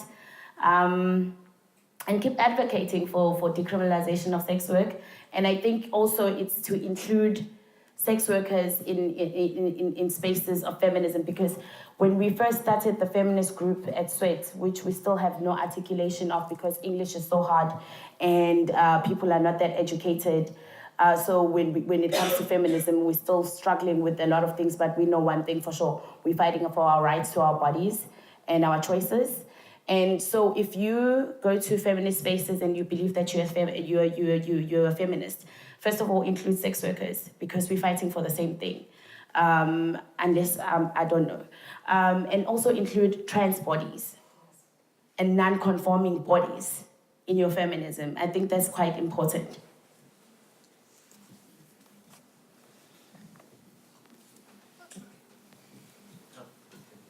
Can you give a brief overview of how you're organized within Sweat and how you make collective decisions? How we organized. You're organized. Okay. So I don't know if you want this institutionally or you want this as how it's written on our annual reports. Culture, okay. So in our management, half the management is actually sex workers, and they're black sex workers. And one of them is actually a trans person who runs a trans group. And then when it comes to the board has 3 sex workers that are not related to SWET, that do not have a close function to SWET. They do not work for SWET. They are just independent sex workers that are doing research, that have gone out of the space of activism and are doing their own thing to make sure that even the board members of SWET are actually accountable to sex workers, because yes, the money comes in, yes, it looks good on paper, but we still have accountability to sex workers on the ground. We cannot just have salaries without actually giving sex workers anything in return. That would be another exploitative thing. So it's to keep people accountable. This is what sex workers on the ground want. They do not want condoms, for instance. They want to be able to go to court and actually get justice. So it's to make sure that even when they're writing the proposals for these fundings, they make sure that the sex workers' voice is heard. And I think a lot of the funding, in South Africa, there's almost no funding to support an organization in Sweden. A lot of the funding is coming from German and... So I'm lucky enough, my funder is here. Oh, really? Where's Nina? She's gone? Nina there? Nina? Oxfam? So she was here this morning. And yes, it's true. Our human rights defense program specifically, which is what I head up, I head it up because I'm also studying to be a lawyer. Maybe I'm not going to be a lawyer. Maybe I have to fight government to be a lawyer. But we started a human rights defense program, and we couldn't get money in the country to actually protect people from being murdered, from being raped, from being killed, from being just all kinds of violence happening to them. We couldn't find the money, and we got it here. And you will see in one of the t-shirts. So if there's a question here? Here, both. We can do both, whichever one you hit first. Could you please give further details with respect to the workshop? How did you proceed? Did you collaborate? How did you work together? Yeah, maybe you could both ask. Answer, please. So basically, we spent a week at SWET. I think it was 5 days, if I remember correctly. And we worked with the storyboard. The first thing we did was to read through the script 3 times in a row. And we had some heated discussions, right, about like how things were put, about whether there were some very interesting conversations, for example, around the question of our president at the time. At the time, Jacob Zuma was our president, and he is somebody who got away with rape and nevertheless became president. He's a man who's got sexual violence stamped all over him. And yet, we had a very strong and interesting conversation about whether Zuma should be included in the bastard scene. We call it the bastard scene. You know, we see Pistorius and Polanski and Mtetwa and Tyson and all of those, the bastards, as we refer to them in shorthand. Should we include Zuma? There were members of the community who thought that it was too risky because at the time Zuma was still in power. And the question was, do we risk alienating the ANC when we're trying to petition the ANC to change the law? Very delicate. And I said to the community, I can't decide, you have to decide. There's plenty of bastards in the world. If we don't include Zuma, we'll find somebody else to put in there. By the way, the Weinstein story came out on the last day of the shoot. And we tore up one of our bastards and threw in Harvey. But to keep on track, I said at that moment to SWET, you know, you have to decide because the stakes are high. And they thought about it all week, and there was quite a split in the community. And in the end, the people who were most resistant, Dudu, were most resistant to including Zuma. She came to me and she said, if we're putting Trump in, we have to put Zuma in. We have to hold this guy accountable. We have to name him, which I think is a very politically risky and courageous thing to do. So that's just an example. But what we did was we read through the script several times, worked on the script, and then we had the most crazy day of painting posters, right? Because all of these protest posters were painted by the people in the work. So everybody, there's I think 100 hand-painted posters using black paint that were posted by the sweat activists, and I painted all of the sort of flashy internet ones with white paint. That was my homework. So we had a very long day of making posters. I should show you a few pictures. Nosy, do we have? I have a few. So, just to give you a little insight into the workshop. So these skull masks, tying into an earlier question, these skull masks are often used by sweat, by members of the community who don't want to reveal their identity.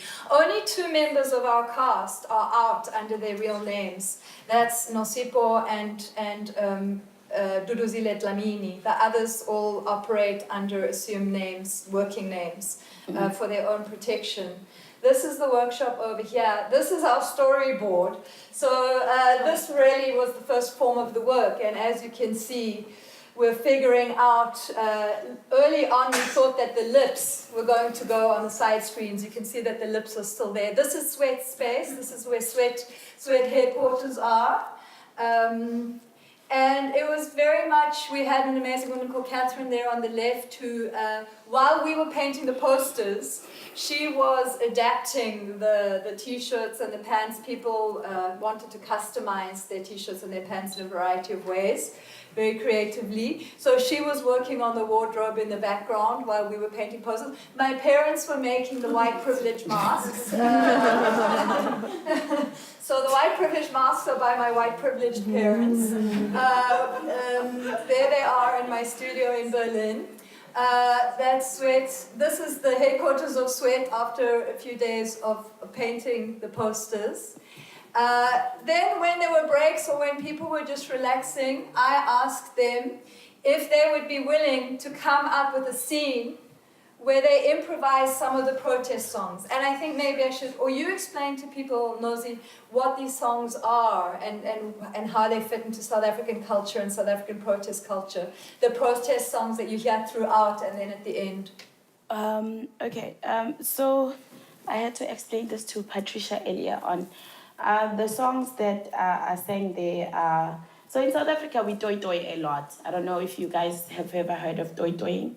We don't believe in our government. We don't believe in issues being... It comes from the time of apartheid and fighting the laws of apartheid. People would take to the street and dance and sing struggle songs and sing about their oppression. But it's also another way of actually celebrating a person's life if they pass away and they were part of the soldiers that you moved on. But on a daily basis, I think that's what we do. We protest in boardrooms. Sometimes we take it to the street and actually do some of the choreography that you saw. I think the songs were not really choreographed. You love saying choreographed. They were not, because we sing the songs. They were improvised. It's songs that we sing daily. It's songs that we sing at funerals. It's songs that we've sang to our own government when we want to hand over memorandums to them. Most of the songs are about struggles, Black people's struggles, but also some of the songs we have adapted so that they can actually fit into the sex workers' struggle. But the funny thing is about it, if you found us on a march on the street and you were a woman from a trade union in South Africa and you joined us, you would be able to just carry on and sing with us. That's how common the songs are. Yeah, I think it's really good that you point that out, that in South African protest culture, no matter what you're protesting, the singing is very kind of integral to any moment of protest in South Africa. So if you go to a protest where miners are protesting, you're going to hear these same songs, but people keep on changing the lyrics to make them appropriate to the moment and the context of protest. For me, one of the extraordinary moments in the improvised scene at the end is there's a moment where you guys couldn't have known this, but where spontaneously Lesego starts to sing our national anthem. And I find that so remarkable that a community of people that has been so screwed over by their country, historically and in the contemporary moment. I mean, whether we're talking about the old apartheid government or whether we're talking about contemporary South African politicians, nobody really has had a worse deal than sex workers, and in particular black sex workers, trans sex workers, migrant sex workers in the South African context. And the fact that under those circumstances, this community still wants to celebrate the culture and the heritage and to sing that song sent chills down my spine when we were on the set. I had to think very long and hard, Nosi, and I'm curious to know what you think about this. The question that went through my head was, should I put subtitles? Because these songs are all sung in Zulu and Xhosa mostly, and the part of me wanted to subtitle them so that people would have access to the content. But then I always feel like when you're reading, you can't watch a person. I think people should Google the songs. People should memorize, and like Zeni said, people should do the work and actually find out what those songs are. But also, I want to say something about the national anthem. The national anthem, since the Fees Must Fall movement, which was for South Africans, not sex workers, wanting free education from our government, has since been what we call decolonized.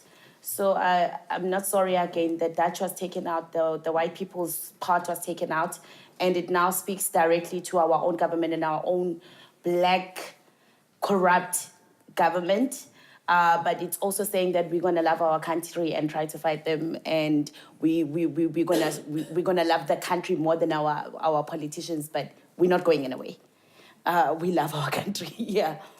So this is how the musical scene at the end came about. By the way, it really sucked to take you away from this last moment, because we left the room just before the work shifts in a completely different direction. So one of the people on the left screen says cut, and they've decided that it's over, but the cameras are still rolling. And then there's this kind of beautiful celebratory, organic, I can only call it a celebration of the community and a celebration of everything that the community stands for, which completely destroys the structure of my work. You know, this whole the sort of neat 5 on the one side and 5, it just breaks down and it gets sort of appropriated and owned by the community, I think. So, yeah.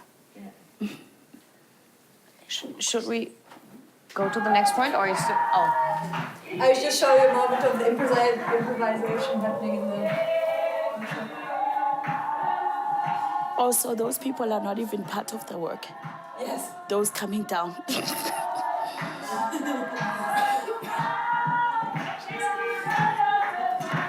So these guys are figuring out the lyrics, but you can see that people are coming down from the sweat offices who have nothing to do with the workshop or the work. These are very loved songs. They're very, they're part of the fabric of the community and the glue of the community.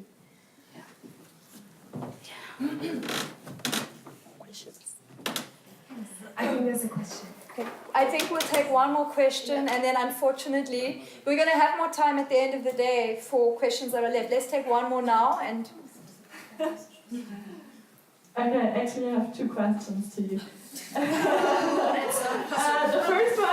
first one is you have this program called Sweep with Triple E, and yes. I would be very happy if you could tell a little bit about how important it is, and perhaps also about how perhaps it helps you to mobilize people. And the other question is, what do you exactly to gain decrim in South Africa? When do you think you're going to be successful? Okay. And how does it look like in this process? Sorry, my English isn't that good at the moment. The SWEEP program, as you've pointed out, is the sex work. It's a long thing that most of us can never put in, but it's the SWEEP enabling environment and educational program, which is a peer-led program where sex workers that are currently and some former go out to the community to give out condoms, but also to give out information, like where to go to a clinic that's going to be friendly enough to give you PrEP, or if PrEP is the pre-exposure pill, or where to go to get PEP if you need PEP, you've been exposed to harmful sex. Where to go if you actually have been robbed by a client, by a person posing as client. So that's what we do. So it's sex workers that reach out to other sex workers. So they go to hotspots that they used to work in or they know of, and kind of meet sex workers and have a safe space where they can actually have another sex worker asking, are you safe? Do you need assistance? Do you want to come to the offices and kind of meet other people? That's what it is, basically. Oh yeah, and we have a clinic now, which also is led but mostly by sex workers because it's for HIV testing and counseling, and most of our counselors are actually sex workers themselves. And the decriminalization, when do you get it? Oh yeah. Good question. Yay. We actually have no idea, but luckily for us, we have been lobbying hard enough that recently our Deputy Minister of Police spoke out and said that it might be a possibility that we'd get decriminalization of sex work. We also had our president, but then he was then the deputy president, who spoken out about the decriminalization of sex work in South Africa. But when are we getting it? We have no idea, because this is the problem. When people want their votes, when people want your votes, they tend to promise you a lot of things. So I know maybe next year somebody's actually going to be saying that as part of my campaign, I want to decriminalize sex work and put it under labor. But once they actually sit in power, then it's a totally different script, because it's also based on morals. Their judgment is on morals. And what's important for people to also understand is every time South African Parliament discusses sex work, there's always 10 or 15 Sweat people sitting in Parliament. They will not allow Parliament to discuss sex work without their presence. And so they're very involved at a political level, lobbying various sort of instruments within the ANC, coming to every time politicians are discussing sex work, Sweat is there. The politicians know who they are. The politicians use their services, quite happily. But then when it comes to actually fighting for decrim, they don't always follow through. Huh? So I think a good example, I think people can look it up on Google. Sweat was invited, for the first time we got invited by the Women's Parliamentary Committee to a sex work parliamentary summit. They are the ones who actually reached out and said, and it is this year in March, they said, let's come, let's discuss sex work, let's discuss if you guys are being spoon-fed, or if you guys, and we went there as Black sex workers and we told them what we wanted. But they are the ones who reached out. It means we're closer, maybe. I don't know. We won't celebrate until it happens. Yes.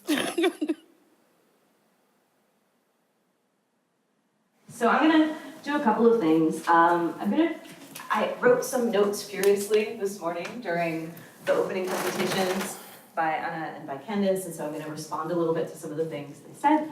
I also am going to do a bit of a reading from my book that explores the history of journalism on sex work through these two figures.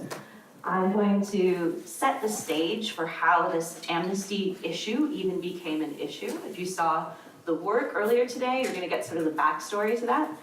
And then I'm also going to do the real spoiler. I know Candice said, I'm not going to tell you how this ends, but I'm going to tell you how it ended and tell you how that happened.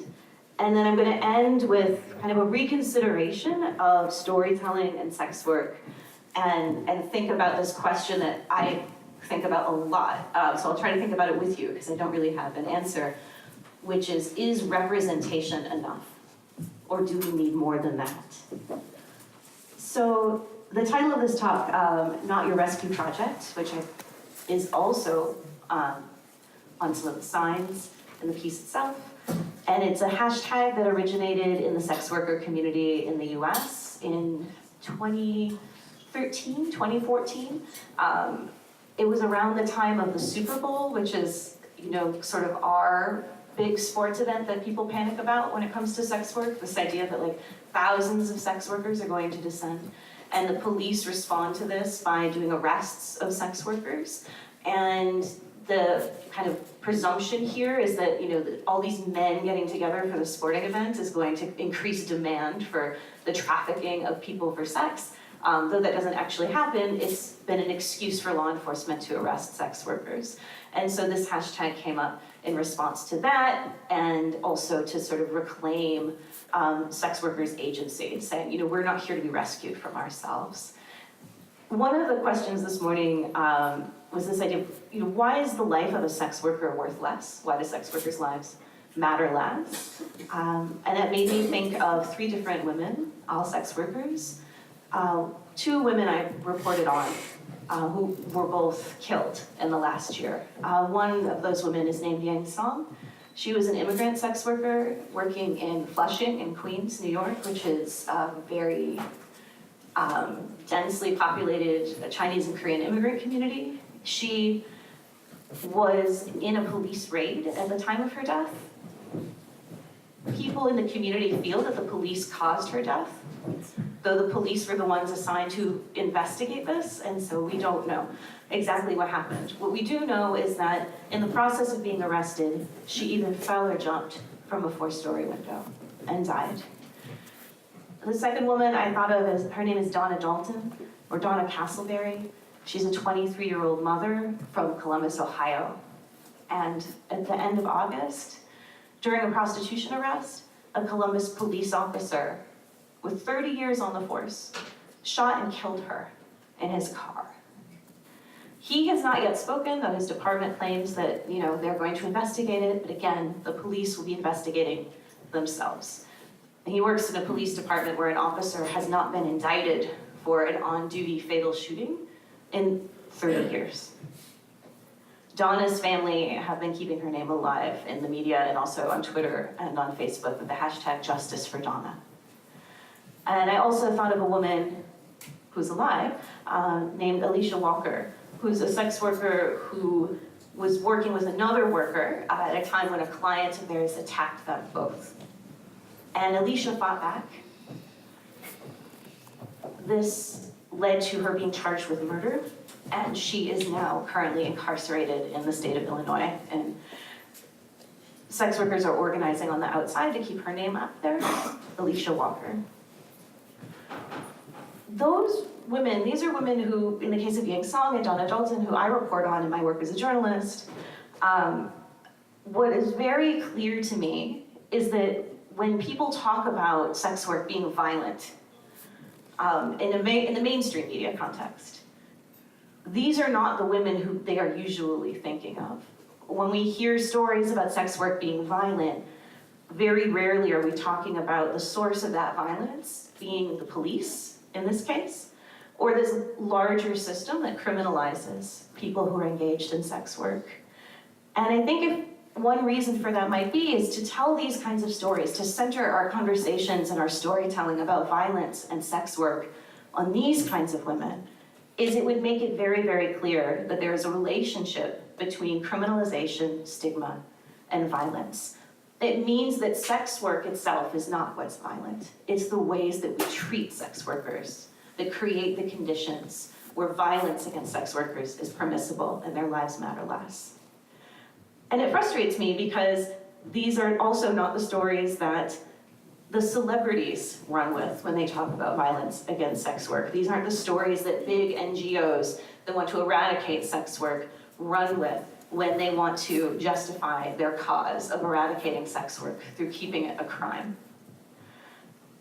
And I'm going to suggest something that I'm not even sure I 100% believe, but I feel like in this space is like worth considering.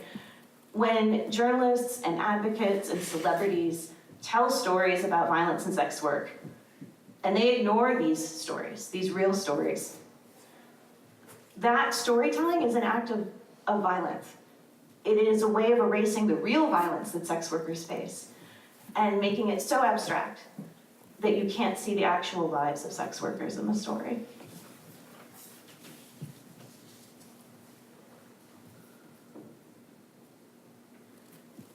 One more thing before I read to you. I love this quote from Janet Mock.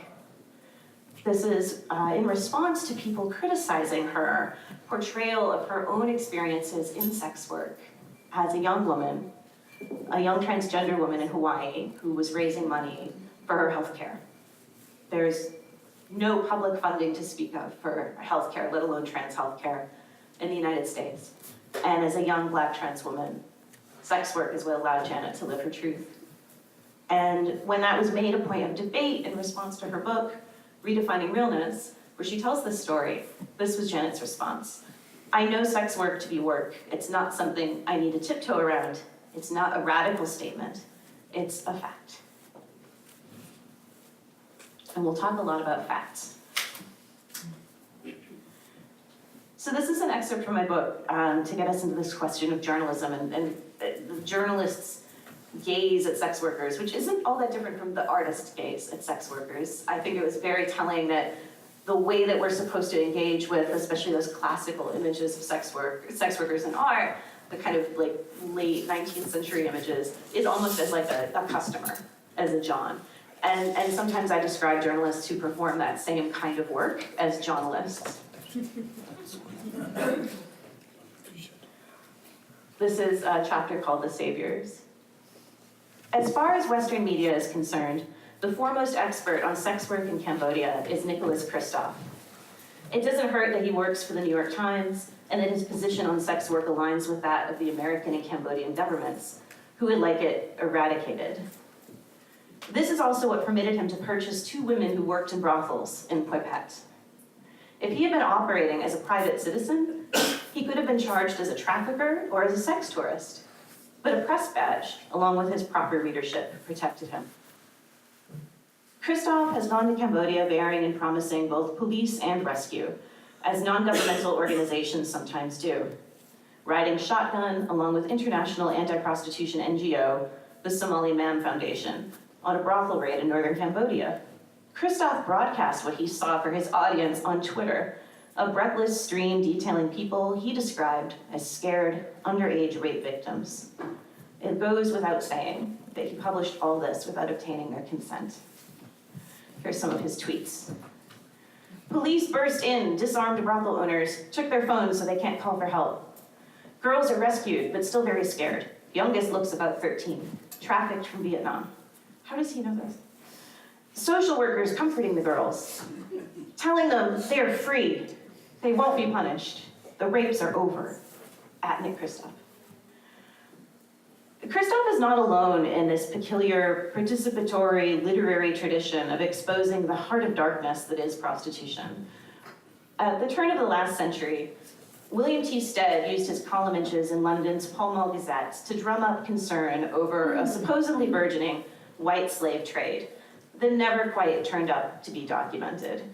Not that this stopped him. Stead did time as a result of a story for which he bought a 13-year-old, the sacrificial heroine of his expose, which was called The Maiden Tribute of Modern Babylon.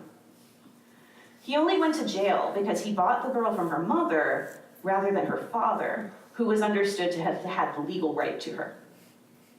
The panic that Stead helped stir up got a new anti-prostitution law passed in the United Kingdom and would soon drift across the Atlantic. States from Iowa to California drew up red light abatement acts, the beginning of the end of tolerated prostitution in the United States. All of them were premised on fears that our nation's white daughters were doomed to a life of waste, to be held captive in the quote-unquote modern Babylon of industrial capital. We might say that people like Kristof have erred in mythologizing sex work using only its worst cases. But we aren't in a position to know what the concept of worst cases even means to those who adhere to this tradition, which casts all sex work as a worst case, merely for existing. This allegedly honest storytelling cannot accommodate the range of experiences that sex workers have, report on, and are adamant about having understood. The experience of sex work is more than just the experience of violence. To reduce all sex work to such an experience is to deny that anything but violence is even possible. By doing so, there is no need to listen to sex workers. If we already know their fate, their usefulness to reporters lies solely in providing more evidence for their readers' preconception. For those working in the anti-prostitution rescue industry, sex workers are limited to performing as stock characters in a story they are not otherwise a part of. In the pity porn, which the expert journalists, filmmakers, and NGO staff will produce, profit from, and build their power on. Meanwhile, when sex workers do face discrimination, harassment, or violence, all that is explained away as intrinsic to sex work, and therefore, however horrific, to be expected. Though this anti-prostitution perspective claims to be more sympathetic to sex workers, it produces the same ideology as the usual distrust and discarding of them. Both claim that abuse comes with the territory. If a sex worker reports rape, what did she expect? I haven't worked as a sex worker in Cambodia, so my knowledge is limited to what I've observed, what others have told me, and what I have found comparing the various official publications of governments with the NGOs who attempt to uncover abuse. But what I have that Nicholas Kristof does not have is trust. Through my relationships with sex workers and sex worker activists in the United States, I met several from Cambodia. And when I visited a brothel outside Phnom Penh, it was at their invitation, with no grand welcome, no melodramatic conclusion. Arriving with activists and outreach workers, we were greeted by sex workers who weren't otherwise occupied. We dropped off some boxes of condoms, and then we gathered in an open courtyard. They brought us cold scented cloths with which to dab our faces and pitchers of water. I didn't bring a camera crew, unlike NBC's Dateline or countless other well-meaning documentary filmmakers. Nor did we bring the police or the promise of rescue. We did not tweet. We sat together on plastic patio chairs under the stars and talked there. Back in my hotel room in Phnom Penh, there was a sign in English on the door, posted where I could read it in bed. Sex workers are strictly forbidden in the hotel. I could look out across the road from my window, swollen with motorbikes and tuk-tuk traffic at sunset, passing by the river, where the Women's Network for Unity office was docked. Their office is a boat. Earlier, I had sat on its wooden floor with a few of their members, circled around the MacBook, watching videos they'd made of themselves and had posted to YouTube. As we watched the videos, stop-motion animations that used Barbie dolls in the roles of sex workers who wanted to remain anonymous but still speak out, and another, a work in progress about the mandatory health check programs to extort bribes from workers. There were banners overhead, moving gently in the breeze. Don't talk to me about sewing machines. Talk to me about workers' rights. The hit video was karaoke, of course, a slideshow of images that cast then US Secretary of State Condoleezza Rice as Mary Magdalene in Jesus Christ Superstar, singing I Don't Know How to Love Him as a kind of ballad directed at then President George W. Bush. At the time, the State Department was pressuring the Cambodian government to take a stand against sex work or else lose aid from the United States Agency for International Development, or USAID. Cambodian police, who had long been cracking down on sex workers, were now working in concert with something called the Ministry of Social Affairs, Veterans, and Youth Rehabilitation.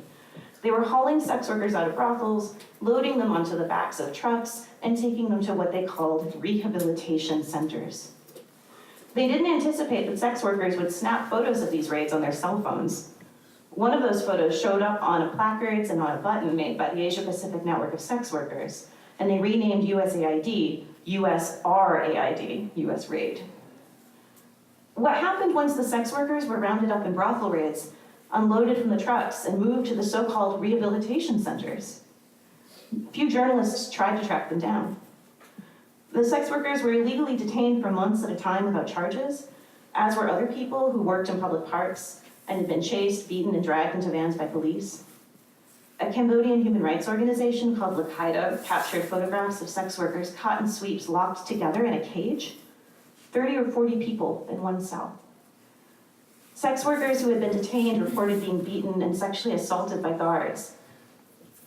Some living with HIV who had been illegally held in facilities described by the local NGOs as shelters were denied access to antiretroviral medication. In one facility, sex workers were only able to leave their rooms to bathe twice a day in a dirty pond, Human Rights Watch reported, or accompanied by a guard to go to the toilet. The Asia Pacific Network of Sex Workers reported that a common theme in interviews with detainees was the appalling food delivered in plastic bags, which they then retained to use as toilets, disposing of them by hurling them from the windows. Through eyewitness accounts, human rights observers established that at least 3 detainees were beaten to death by guards. Observers from Al-Qaeda witnessed the body of one woman, left to die after advocates found her just the day before comatose on the floor of a detention room where she had been locked in with 20 other people. This occurred at a facility on Kokor, an island that had once served as a prison under the Khmer Rouge. Sex workers standing in the doorways of Phnom Penh's red light district, if a journalist just drove by and tweeted, might look out with fear, but they might be looking out with fear of the prospect of rescue as much as anything else, if these are the shelters they are taken to. The day I visited a brothel in Phnom Penh was just a few months before the worst of the US-influenced crackdowns would begin. The brothel grounds and the road leading to it were covered in dust, which left red dirt on the bottom of my laptop bag when I sat it down to take a seat on one of the plastic chairs between the bungalow-like buildings. I didn't take any photos. We all just sat for a moment, the smell of diesel fuel and the sounds of multiple televisions playing against each other and drifting out into the night air. Everything that was necessary to me about this place was in the stories that women had already told me, on the boat or on the outreach van or off the clock. What happened with the customers wasn't nearly as interesting to me as what could happen with the police.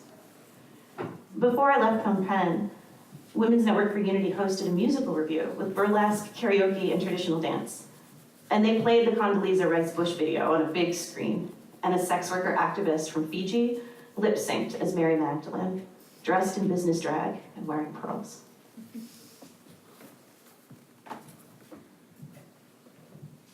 So, William T. Stead, who is not only sort of one of the originators of this sort of rescue narrative about sex workers, is also one of the originators of muckraking journalism, or investigative journalism as we know it. And he became famous for this kind of work. This is a kind of a courtroom sketch from his trial. The trial almost made him this famous. You know, he's kind of a celebrity journalist before there was like, you know, Nancy Grace and CNN. He turned away from journalism and got more involved in sort of, I guess you could call it advocacy, but he had this idea that what journalists should do is actually be running things. Journalists should be running the government. This idea of journalists as a check on the government, on power, that wasn't really what he wanted. He wanted to become powerful. Nicholas Kristof, who I was reading about in the New York Times, I see, and I'm not alone in this, and this is not an original thought, as really the heir of William T. Stead in the world today. He's an op-ed columnist of the New York Times, which, if you don't know how the New York Times op-ed page works, it's sort of like the equivalent of being a Supreme Court justice in the United States. It's like, once you're appointed, you never leave. Like, you can be there forever, and your opinions are just there, and we have to contend with them and like treat them like they're important, even when they're not. But you know, it's seen as sort of this space of legitimacy. And standing next to him here, of course, is Somal Imam from the Somal Imam Foundation. So a few updates. Since this was written in 2014. A lot of really exciting things started to happen. I cannot take credit for them. I actually was just a little too late to put them in the book. A newspaper in Cambodia, the Phnom Penh Post, started reporting on Somal Imam, which is interesting because she was much more famous in Cambodia as, well, she was famous in the United States too, but she was mostly famous in the United States for doing things like this, going to galas and posing in front of a bunch of logos with famous people. She would come to the US to raise money and then go back to Cambodia and run her NGO. And so the local paper in Phnom Penh started digging into her and her activities. And sex workers had been critical of her for years. You know, what is this organization doing? They're raising all this money from the West to quote unquote rescue sex workers, but like what actually happens to them? And then as the human rights abuses started coming forward, or news of them started coming forward, we started to understand what a raid is, what a shelter is, what all of those things look like in reality for sex workers. Now it was sort of like the next step was to like, well, who is this person, right? This person who sort of created the context for those things to happen, this very vocal anti-sex work voice. And what it turned out is that she had engaged in deceptive fundraising. She had fed stories to young women about their sex work experiences that they may or may not have had, that they were then supposed to tell reporters, like Nick Kristof, and then he would go home and type them up, and they would appear in the New York Times. What an efficient way to raise money. And it worked until it was exposed.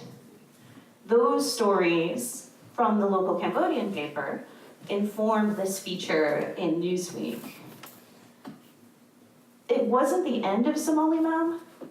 You should know that she's still operating today.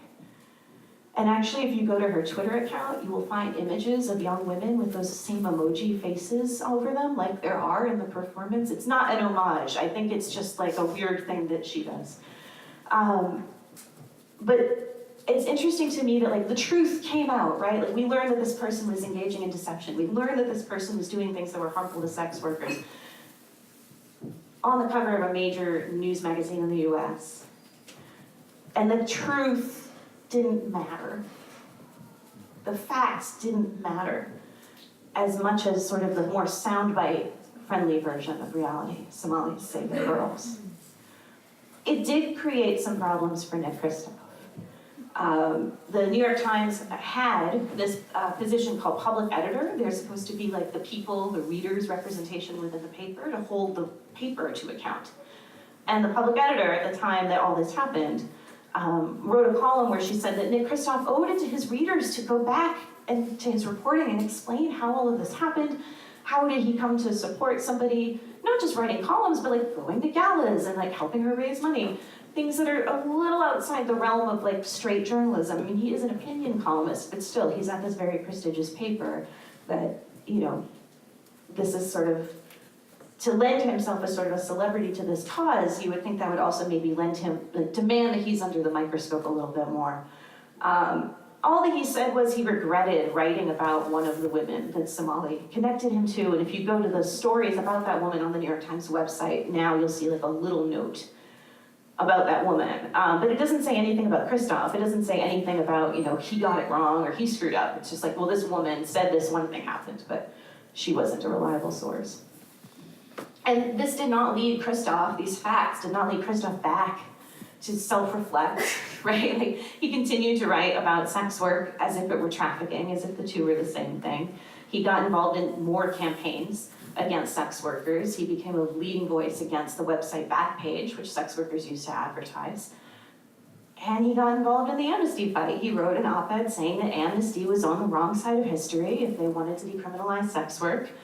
And he presented himself as the authority that was there to sort of check amnesty in their moment of crisis, that he was the moral authority because of, you know, I guess presumably talking to people like Somali Vam, who we know is deceptive, but it doesn't matter, right? Like, facts don't matter. It's like the meme of Kristof as the white man who's here to save women from themselves. So the amnesty started looking into sex work in around like 2012 or 2013. It took a long time for this to become like a debate. And this is something that's really fascinating to me, like how something becomes a debate in the first place. And it was really the celebrities that made it a debate. You know, there were a couple of anti-prostitution groups, anti-sex work groups that were really obsessed with this, but they really couldn't get anyone to pay attention until they got celebrities involved. And so now, you know, fast forward, 2015, it's been about 3 years since this has been a discussion behind the scenes. And we get to Lena Dunham. And I'm not like picking on Lena Dunham, like she did this to herself. Like, as far as I can tell, none of the other celebrities who signed that letter like then went out and did anything else, right? Like, they just signed that letter. Maybe I'm wrong, correct me if I'm wrong, but like Lena actually went and got into Twitter fights about it, like that went on for days. And so this is her position. Who knows what research and careful consideration means though, right?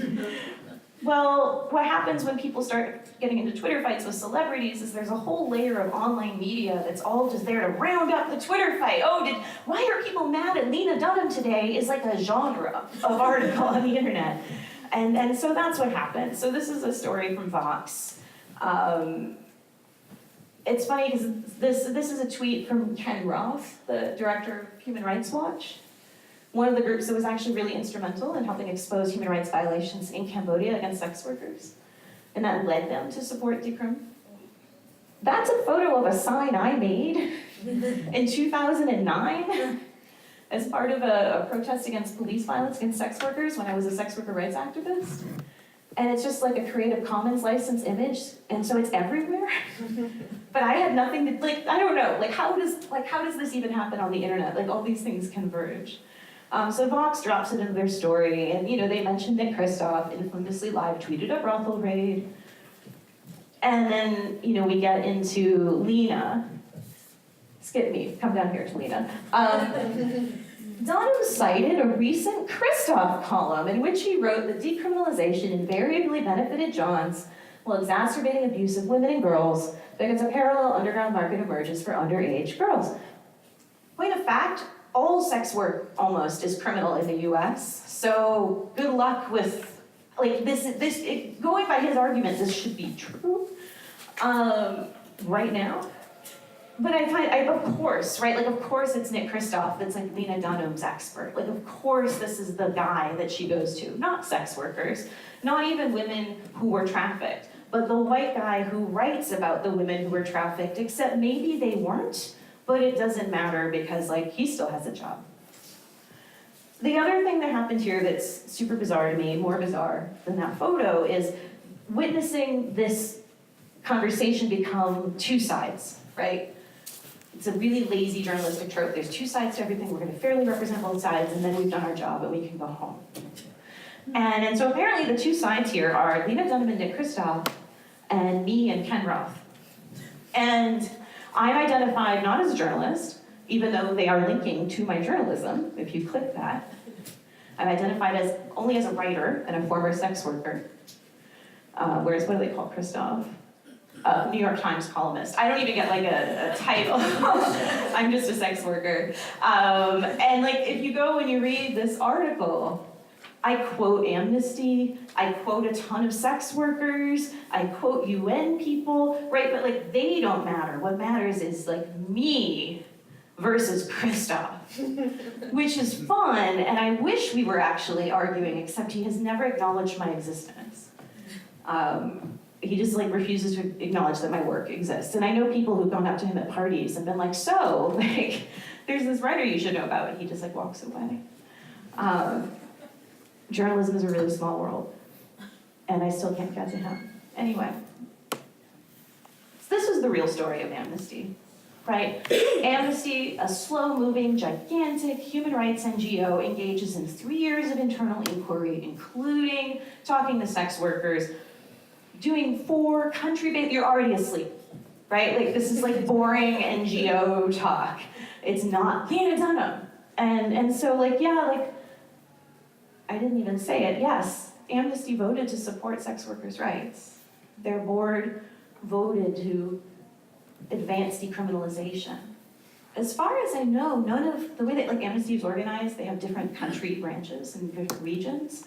None of them have done a campaign, right? Amnesty doesn't make the law. So they did this, but that's it. Really, I think the biggest impact the Amnesty decision has is now that every time anybody writes about sex work and decriminalization, they have to include, even if it's just 5 words between 2 commas, supported by Amnesty International. And that's why this was a debate. Because Amnesty International is a brand. They're a global brand. They are the kitchen sink. They are the Kleenex of human rights. It's a generic term we can just use. And no one cares, sorry Ken Roth, but when Human Rights Watch came out and supported decriminalization in 2010, there wasn't, right? Human Rights Watch, also a huge NGO, does valuable work, but not quite like that. You can picture the Amnesty logo in your head right now, right? Someone yell out, what's the Amnesty logo? And the background color? Do you know Human Rights Watch's logo? Who doesn't work in an NGO? This was a fight about branding, and that it just sidesteps what the entire fight is actually about. My story, I guess, wasn't as interesting. The actual meat of my story, of what I wrote, wasn't interesting, because I don't actually really write about sex work or sex workers. I use sex workers as experts to report on the people who have power over them, like the police, like governments, like big NGOs, which is how I understand the function of journalism, right? Holding powerful institutions to account. Whereas somebody like Nick Kristof keeps finding himself on the side of those powerful institutions. And it's funny because Christoph is a white man. He very much fits into that sort of paradigm of like the presumed neutral voice. And he says it himself. He goes out there in the world and can bring the voiceless to the pages of the New York Times. People who wouldn't otherwise be listened to but through him. And you know, it's uncomfortable because I don't think he has any recognition of like his own power in that transaction. It's not like the conversation we were having earlier. This is somebody who has used that part of his job to kind of create his own brand. Nick Kristof, the white feminist. Nick Kristof has a video game you can go play on Facebook where you're a poor girl in India who might have to go to a brothel.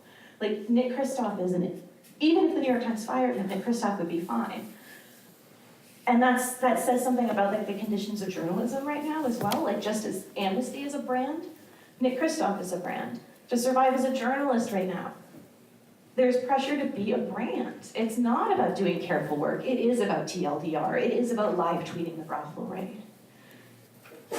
And that pressure on journalists, you would think maybe they would have like some empathy for sex workers as fellow precarious laborers, as people in an economy where they're supposed to, you know, provide amusement for their audience. I think there's some similarities there.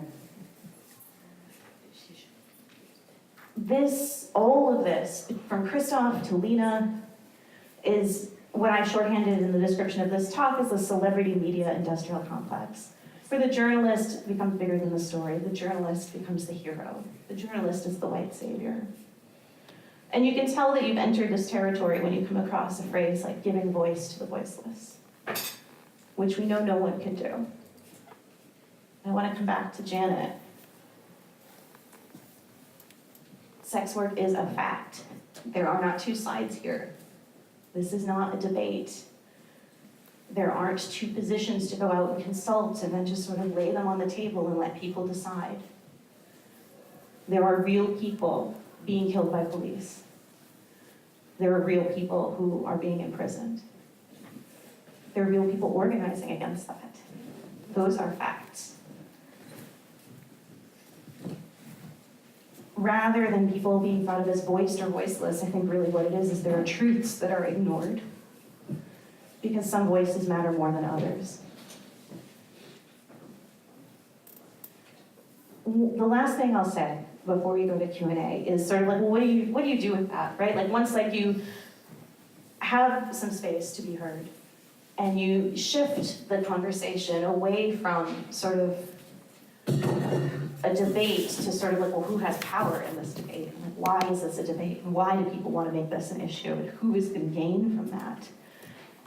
It gets out of this conversation about like representation and being seen, right? It's not about like, I'm going to accurately depict sex work. I can't accurately depict sex work. Sex work is such a broad spectrum of experiences. There's no way I could ever claim to like accurately represent it, but I hope to accurately represent what sex workers are up against. And that's a really different project than like representing sex workers. I think the people who need to be representing sex workers are sex workers themselves. I think the next stage here is giving sex workers their own platforms, having the sex workers tell their own stories. Janet Mock, and in some ways me, even though I don't tell my own story, I absolutely am influenced by my experiences and having this understanding of power. You know, theoretically, that is the job of journalism, is to keep your focus on power, not try to become the powerful. In sex work, it's very clear the people with power are the people with power over sex workers, governments, police, institutions. The media is one of those institutions. That's why I chose to work in it, because I want to shift that power.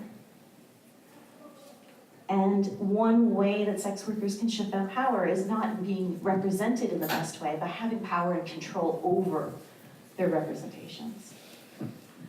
This is a little epilogue. Last week in New York, it was part of an event called Hacking Hustling. It was at an art space called I-Beam in Brooklyn. And as part of that event, Britt Schulte here, who's an art historian and a sex worker and sex worker rights activist, curated this show. These are also protest signs. They're from the last few months in the US. There's been just a huge upswing in sex worker rights activism in the US after a very dangerous new law was passed that makes sex workers advertising and organizing online much more precarious and possibly criminal. Some more installation photos of Britt. These are photos of protests that happened this June. These are illustrations by the artist Molly Crabapple of a community forum.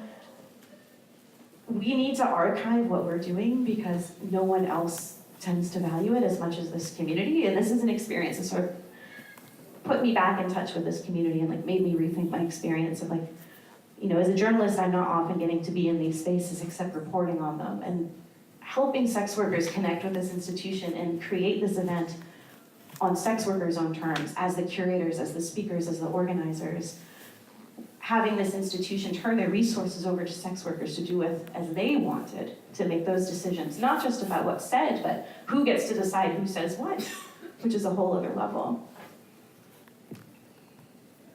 More signs, and this is actually a speech that was given. Those are images of note cards of the speech.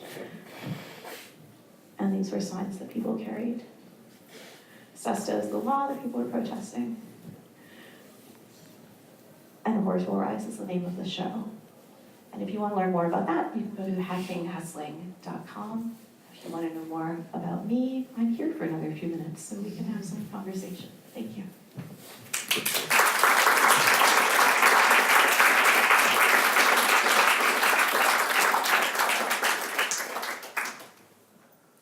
I think it was especially fascinating how this kind of resonates to what we heard this morning. That to me, the perspective of this old journalist is quite the same as maybe Toulouse-Lautrec or something. That this perspective of just the man looking at the prostitute and just describing this to the pleasure. Also, I mean, it's to the pleasure of the readers. This kind of descriptions of women that you need to rescue is also a very, I mean, it's a very like kind of, it's also a sexy way of describing it, isn't it? It has this attraction that the media wants. But on the other hand, we all know this as journalists from our experience, that talking about structures, talking about police, talking about powers, people are out. Nobody wants to hear about it because it's so boring.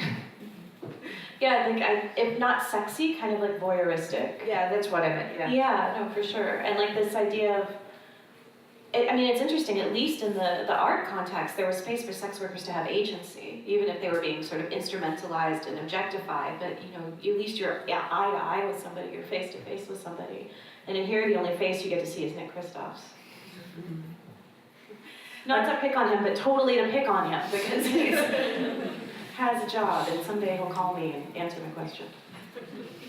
But my question would be, does he represent the vast majority of mainstream media in the US, or and with his opinion? I would say up until about 3 years ago, there were very few people who were expressing anything contrary to that story. Which isn't to say that Nick Kristoff is particularly powerful at communicating that narrative about sex workers, just that narrative of sex workers is the status quo, and he's able to like capitalize on that for his own gain. But I think things have really changed in the last few years. Certainly like the growth of online media has given a lot of people who wouldn't otherwise have a voice, a space to express alternative views, but also to do alternative reporting and to dig into some of those. Like the organization that I work for is a nonprofit newsroom. We're entirely online based. And you know, we need resources and organizations like that to do the kind of work that could counteract these very simple narratives. And there's more opportunities for that now. Do you want to... NOSIPHO would like to... maybe you two come in front, and so we start really getting involved everybody. Elke, sorry, I think there was one question for the audience. Do we take a question now? Or You take a question and then NOSIPHO will be next. Sure. Just a second, there's a question from the audience. One from me. Hello, I'm a journalist myself. I come from Brazil. I'm linked to a collective of sex workers in Brazil called Da Vida. And I totally agree with you about how we can produce implicit or even explicit violence in a story. As we can see, like journalists repeating all these myths about the mega events, since that came up in Germany, when this Minister of Women said that 40,000 women would come to, and then in South Africa we had even alliance with you, with SWEP, to publish the research made in South Africa about the World Cup. But what I wanted to say in the other session is that since the beginning of the sex workers movement in Brazil in 1987, sex workers thought that it would be important to use other people. I'm one of the first victims as a journalist, because they asked me to help organize a newspaper that we're still doing until today. And I understand that this kind of dialogues between artists, other professions, and sex workers can actually be very productive, that they can function, they can have effectiveness. Even with the big press, sometimes we get these things and we can help change or have more positive versions of sex workers. I'll say one quick thing and then I'll join everyone, which I think projects like the one you're describing, which I feel like I saw when I was in Brazil a couple of years ago for AWID and Davida and Das Buhr, and everyone was, oh, that's cool, yeah. Hi! Yeah, like that, it creates media literacy also around sex workers and can give sex workers a space to understand what harm reduction looks like with the media. Right, like how do you do an interview with a journalist? How do you approach a journalist? What are your rights? What can you expect? What does journalists mean when they say something is off the record? Like all of these kinds of skills that you wouldn't get otherwise. And I think that that's super important work to do. Not just harm reduction around health and violence, but also representation. Okay, I'm gonna sit down. So Chair, because I'm going to go through the questions for you. Okay, we've often wondered, it's funny that, we've often wondered, like, we sometimes sit as sex workers in South Africa and we're like, where are the black sex workers in America? Where are they? What happens? I'm asking Melissa, what happens to the organizing? Is there not much organizing of black sex workers in America? Or is it really because we've often asked ourselves, so when we're looking for books to read for the feminist group, which is quite recent, we're black. We have to put that into perspective. We sex workers, we have to put that into perspective. But we couldn't find a lot of writers that were black, especially from a progressive country like yourself. What happens? Progressive. Yeah. In part, very much so. No, it's really important because I feel like not only is our media, our media carries with it all of the prejudices and biases that we have as a country, right? The media is so, there's so much gatekeeping going on to be a black journalist, to be a black author. And I think that shapes also like what activism gets represented. So there are black sex workers doing tremendous activism. I think one of the most high-profile stories around sex work and policing in the last 5 years or so was the story of Monica Jones, a black trans sex worker in Arizona who was profiled and arrested and forced into a rescue program, which she had just been protesting. So they knew who she was. And she used this arrest as an opportunity to challenge the law that she was arrested under, which is called manifesting prostitution. So not even actually like engaging in sex work, but engaging in a behavior that could lead to sex work. So that got a lot of attention. She was on cable news. Her story was written about a lot. But the problem is like the sex worker rights movement in the US is still a white-led movement. And Monica was somebody who had a lot of energy and momentum around her, but there isn't like a place that she can go, like be in charge of an organization or like be supported as an activist. Like there's so much sex worker burnout in the US because we don't have the kind of institutions that people can go to and get support as activists. Like I feel like that's part of why we don't see as many black sex workers represented. Like you see people in community doing that work, but those aren't the people who get quoted. Those aren't the people who get funded.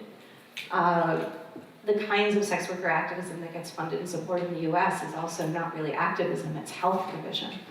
And so then you have a whole class of kind of mostly white professionals who are like running clinics and health programs. There are a couple of exceptions. There's an organization in New Orleans called Women with a Vision, which is Black-led. It's not sex worker-led, but they do work with sex workers in New Orleans, and that's a Black women's health organization. So the places where actually I feel like you're finding Black sex worker organizing in the US is in reproductive justice movements and queer and trans movements.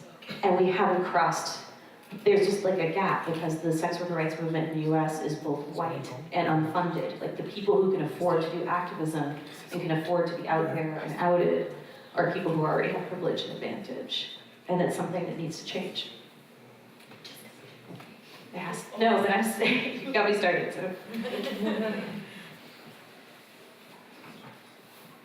So maybe I also have a question to you now, having listened to Melissa. Would you agree to her saying that actually the police brutality is the brutality that is the most important one that should be talked about and not the customer's brutality and violence?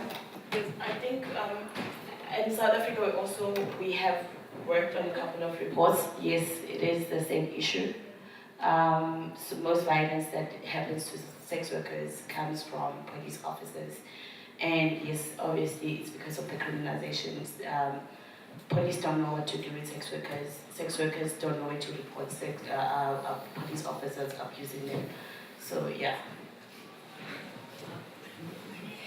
I know that we have some people from Hydra here, and I just want to extend the invitation if any of you would like to join us for this last part of the day. And no pressure if you're not feeling like doing that, but if you would like to, you'd be very welcome to join us.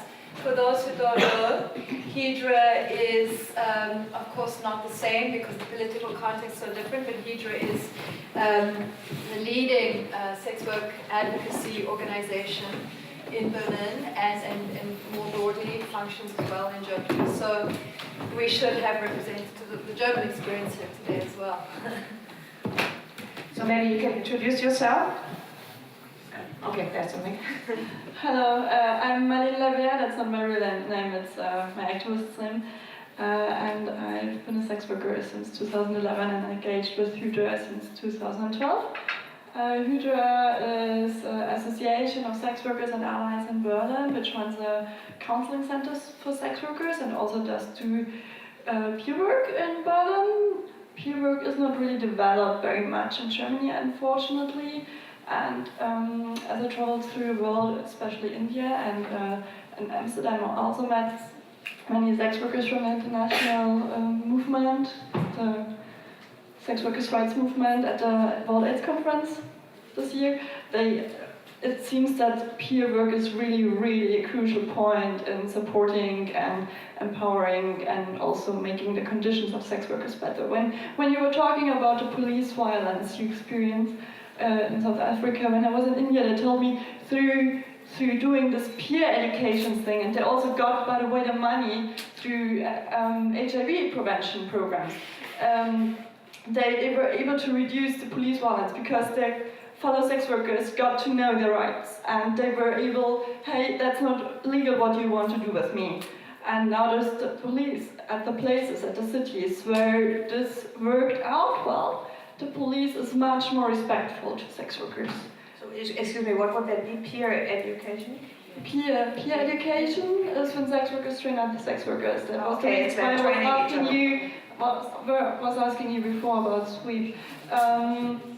About the German situation, I think it's funny because we have some parallels here to what Melissa GIRA GRANT said before about Nicholas Christoph and Somaliman, because there is this woman which is the wife of an evangelical priest in Hamburg called Gabi Wendland, and she has this organization called Mission Freedom.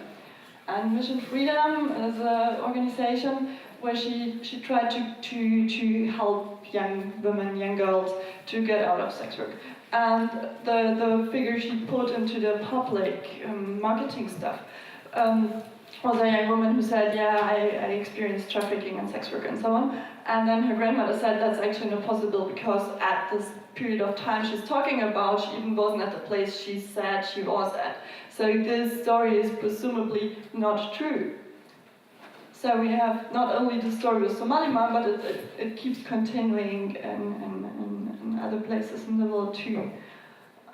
Yeah, and still, in Germany, sex work in general is legal, and it had been legal even before 2002, when it was said that it's not longer against the good morals, because until 2002, sex work in Germany wasn't a legit contract, so if we didn't get paid by our customers, we weren't able to go in front of court and say, hey, we want to get our money, because then the court would say it's against the good morals, so you don't have any right to get paid for it. And that's something we got. Unfortunately, in the media stories, there's this fairy tale that every bad conditions which really exist in sex work in Germany, are due to this law, which only gave us rights, no duties and so on. And so the politicians said, okay, we need to help you. And also the conservative ones talked with that, but it wasn't talking with that as in a meaningful way to really implement what we tell them. It was just to be able to say, yeah, we talk with them, but we think that the other positions are more important than yours.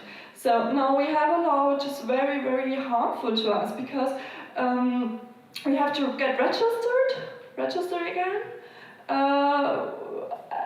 and go to regular health counseling, which are necessary to do this before, and we have not to do this just once, but every second year, the registrations. So if you cannot afford to get registered because you're afraid to get outed, that your children get a problem at school, or if you are not here with a legal status where you even can get registered even if you want to, this leads that much more sex workers are working under illegalized conditions than before. Before it was able to work legally and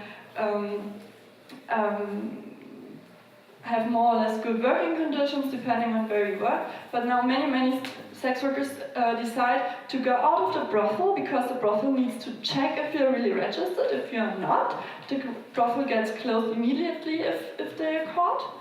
And if the police finds out, or controlling people find out that there are sex workers which are not registered there, and they have to pay up to 50,000 euros, although it's said that the sex workers' rights movement is so incredibly rich because we had a pimping lobby and so on. Actually, also in Germany, the sex worker rights activists barely get any money for it, and mostly do it in our free time, more or less in total. And if we apply for funding money, we don't get it because we are not tackling the human trafficking topic enough.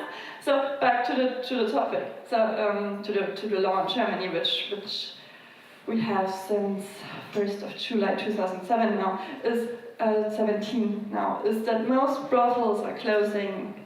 There are so many brothels closing, and so many sex workers decide not to work in the brothel any longer because then they hope that they are not found by raids or something like that, and start to work alone over the internet, which is much less safe. Because in brothels there are always other sex workers, perhaps there are management or whatever. And so, first of all, you can communicate with other sex workers, and second of all, you get the protection of the other sex workers only because they are there. So it's a kind of backlash also. So it's a kind of backlash also in Germany, it seems. Yeah, obviously. It's like extreme backlash in Germany too, unfortunately. And there's this thing because most of the sex worker rights activists in Germany who go to the media and who speak and who show their face are also the privileged ones, of course, because all the others, it's difficult to afford if you don't get money from the journalists, if you don't get money to participate in art projects or whatever. And or now in Berlin we have this round table. If you don't really get money for it, to sit there for many hours speaking with politicians where you even doubt if they implement what you teach them, what would help us. So why would you just throw out your time out of the window? But most people cannot afford it. Just two quick things I want to add. One is a question, one is an observation. So on money and sort of this pimp lobby idea, the organization that really pushed this amnesty policy, or tried to oppose amnesty, the Coalition Against Trafficking in Women, I've been trying to figure out like what they do for years. And because like they do work in the US, they have to disclose like some of their tax statements. And they're an organization that like gets like millions of dollars in funding.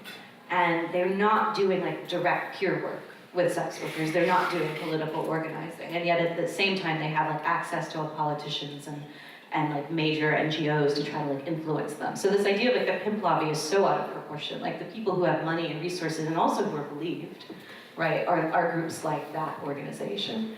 And they are pushing this idea, like they love Germany. Like Germany, well they don't love Germany, they hate Germany. Like for the anti-prostitution groups, like Germany is sort of their like boogeyman, it's their scapegoat. Like this is where prostitution laws went wrong. And there's this word that popped up in English press or English language press, and I don't know if it exists in German, but the mega brothel. Right, like this is something like a reporter from like the UK and from Canada, from the US, like went to Cologne and like went, what is that, like one kind of like big hotel type like brothel, like I forget what it's called, I like went and did an event near it. It's like, okay, it looks like a hotel. Like what is this word mega brothel? And as far as I could understand, it was a word that English-speaking journalists invented to continue to paint sex work in Germany as sort of this like really extra evil thing. Ah, okay. Okay, then they probably mean flat rate brothels? I don't think they do, because I asked some sex workers about it, and they're like, it's the flat rate thing, right? And it's like, but that's different. They just literally mean like big. Well, that's so it might be a big one. Are the flat rate brothels like big? Yeah, of course there are big brothels in Germany too. Unfortunately, those are the ones which easily fulfill the law and everything they need in the law to get the license now, because that's also a reason why many brothels close. They need a license now, they didn't need one before. And most of the brothels which are led by women who do sex work themselves or have been doing sex work and now they want to stop doing sex work themselves but would provide more or less nice working condition places, they need to close now. And the big ones are usually run by men. And, but still for many women, they have nice working conditions where they can earn a lot of money, and that's one of the most important conditions if you ask a sex worker what makes good working conditions in sex work. I have an explanation for the mega brothel, because when sex work was completely legalized, the media, or the conservative media, came up with this idea that Germany has become the brothel of Europe, because all around us we have pretty strict sex work laws. So this is now Germany has become the El Dorado of sex work, and it's open for trafficking more because of this. And this is the argument that instigated this stricter law that we have now for a year. It said, the argument was, look at this complete legalization of sex work. This is what has come of it. We've become the brothel of Europe. We have all this trafficking now. We have to clamp down, and this only works through registration and medical examination. And there we go, we're back in 1920, or 1927. Rewind a century. One thing about trafficking in Germany and sex work, the law defines that each person between under 21, even if they're older than 18, who are working in brothels, are trafficked. So many people of those who are found trafficked and are reported about in the Bundeslage durch Menschenhandel vom Bundeskriminalamt are actually not really trafficked probably, but just under 21 and are working in brothels. And there's one thing which I really want to say. I've said before that in Germany many of the sex workers who do activism and talk are also privileged and white and so on. And for me it's so important that the voices of sex workers in other countries, and where sex workers who are not the most privileged ones, like in South Africa and many other not South, but African countries and Asian countries and South American countries and so on. There were even those who are not the most privileged ones are speaking out and fighting for their rights, are presented in Germany, because for us it's so easily to get delegitimized only by the people who are against prostitution. I don't want to call them abolitionists. I think it's really horrible and politically problematic. Say, yeah, but you're only the privileged ones. You cannot. That what you are fighting for is only to improve your own conditions, and you're not concerned at all about the others. And this shows us that it's not true, that the criminalization and so on demands we have in Germany are the same which exist in South Africa and in India and in Brazil and so on and so on and so on. And that's the reason why I'm really happy that you organized this art project and that you, as the South African sex workers, used her so much. I'm actually quite interested because most of our MPs want legalization. We've had MPs that want legalization because they think sex work will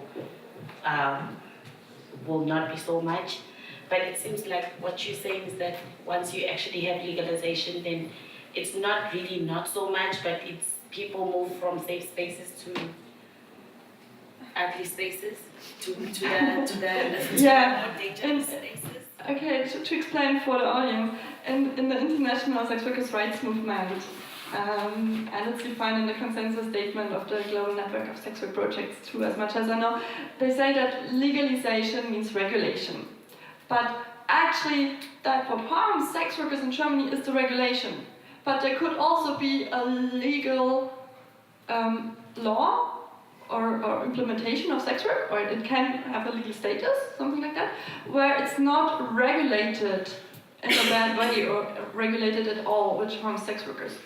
So for the German, to talk about the German situation, it would be much better and also helpful for us if not the fact that it's legal is doomed, but the fact that it's regulated in a horrible way. Which has to do with surveillance and has to do with control as well, the new laws that just kicked in, right? It has to do with exposing people to instruments of surveillance. Yeah, actually there have been raids by the police in Berlin every 3 months before this law was implemented. I mean, I'm really sure there is no other sector, no other working sector, which experiences so much raids and control, and even before this law was implemented. But the idea of the law is that the state or Germany can protect sex workers if they know their identity and their name and their faces, because we have to give them our photos. But that's not protection. That cannot protect us from getting killed or from getting stigmatized or from getting violence when trans sex workers in Berlin work on the street and they are passing young guys in a car and they're just throwing bottles at them. And they've asked the police so often, please give us a police officer in civilian dresses, in civilian clothes. Who is there? Not one in a uniform, because then no one will do it, because that's the UK, there's a police officer. But like a civilian who can really intervene as soon as this happens. Because so you will probably never find the person who is throwing the bottles at us. Absolutely. And can I ask a question, and whoever wants to answer it can, because one of the sort of very interesting challenges, which I've thought about a lot from my position, is how you can not only invite sex workers into spaces where sex work is being discussed, but also honor their contribution and what they bring into the space, which is not just information, but also there's a risk that's taken when you come into a public space. This has been a very friendly public space, but I know that all of you have been on panels and in events where you're like literally subject to abuse from the audience, people insulting you, people screaming at you. And I know that in Melissa's book, she speaks, or in other articles that I've read by her, she speaks about how this labor that sex workers of course want to do to some extent, to be verbal, to be vocal, but it tends to be treated as free labor. I mean, it tends to be, there's an expectation that there's no value, that there's no need for a acknowledgement through money of your time, your labor, your experience, that you'll show up and be the specimen, you'll appear and be the sex worker to legitimize an event like this or any number of events that you guys have participated in. And so how do you negotiate that very difficult territory? On the one hand, of course, there is strong need and desire for sex workers to be representing themselves. On the other hand, so often the resources are not present, which brings us back to the problem you articulated, whereby again and again, only the most privileged voices from a community show up because other people have to be out there working. They can't afford to take an afternoon off to appear for free on a panel. So Melissa, do you want to say something about that? Because you've written a lot about that sort of demand on sex workers' time and space. And yeah, I'll say a few things, but I want to hear from everyone on this because I feel like it's also different. I've responded to this reality in like different ways in different spaces depending on like what mattered. So if it's like a very elite, very like upscale event where it's like, that's such a prostitution word, upscale, whatever, like a very fancy event where it's, you know, going to be like lots of like political people and influencers and those types, and like they're paying thousands of dollars to go to it, like you must be paid to participate in a space like that. And unfortunately, it's almost this like inverse thing where it's like the more exclusive it is, the more grateful you're supposed to be just to be there. Exposure. Right. That's what we have in common with artists. Yes, I was thinking of that. Yeah, we will die of exposure. Yes. You know, so it's complicated, and then like community spaces like this event that we just did at iBeam, who haven't done a ton of programming around sex work, but not only did we ensure that all of the sex workers who participated in the panel were paid, but my co-organizer, who is a sex worker, insisted that they get paid in cash on the spot. So she actually went up to each panelist and handed them their fee in cash before the panel started, which was also this sort of like public performance of sex work, but it just like made it so real that like this is labor, right. And we're recognizing this right now as labor. I don't know how to answer to that because most sex workers in South Africa actually speak on their behalf. For instance, in Parliament we have a lobbying group and they're not getting paid. They do this because they want to actually go and talk about things that affect them. I don't know, we have not had this discussion. We still on the lower ground rule, which is want government to listen to what we have to say. You can say one thing, but if sex workers in the US were actually like actively invited into those spaces or like have those spaces to go to a government, they will go and they will go for free. And they have. I'm speaking more just kind of like, you know, political events or like university events or art events or whatever, not like direct advocacy spaces, but like spaces where like maybe you hope you could do some advocacy, but it's not like your space. Something like this where you get invited into it and people want you to perform your sex workerness and be out there in public, but there's not a regard always, I think, for your time, your as a resource, you know, as a... I don't know what to answer to this, but I think it is work in a way. It is a form of labor. Everyone uses the different kind, their different parts of their bodies, I mean, to perform work. If I'm sharing my experience, then maybe it is work. It is. It's definitely work. Talking about work, I have to leave now. My work shift is over. I have to work at home. And yes, so I'm very honored to have been on this panel and learned a lot. I really have learned a lot. Thank you. And yeah, what a privilege to be here as a privileged white, non-sex working art historian, working with my brain and not the rest of my body. Anyway, have fun and see you soon and read all your stuff and goodbye. Thank you very much.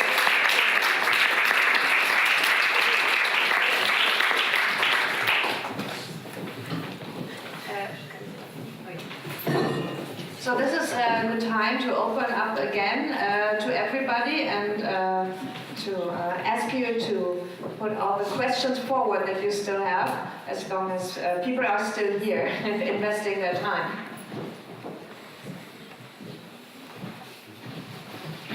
So any more questions to the artwork or to the topics that were involved? So then I will ask my question now.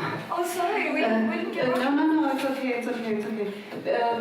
Looking at your work, especially at this project, I was thinking about another white female artist from South Africa, Marlene Dumas, who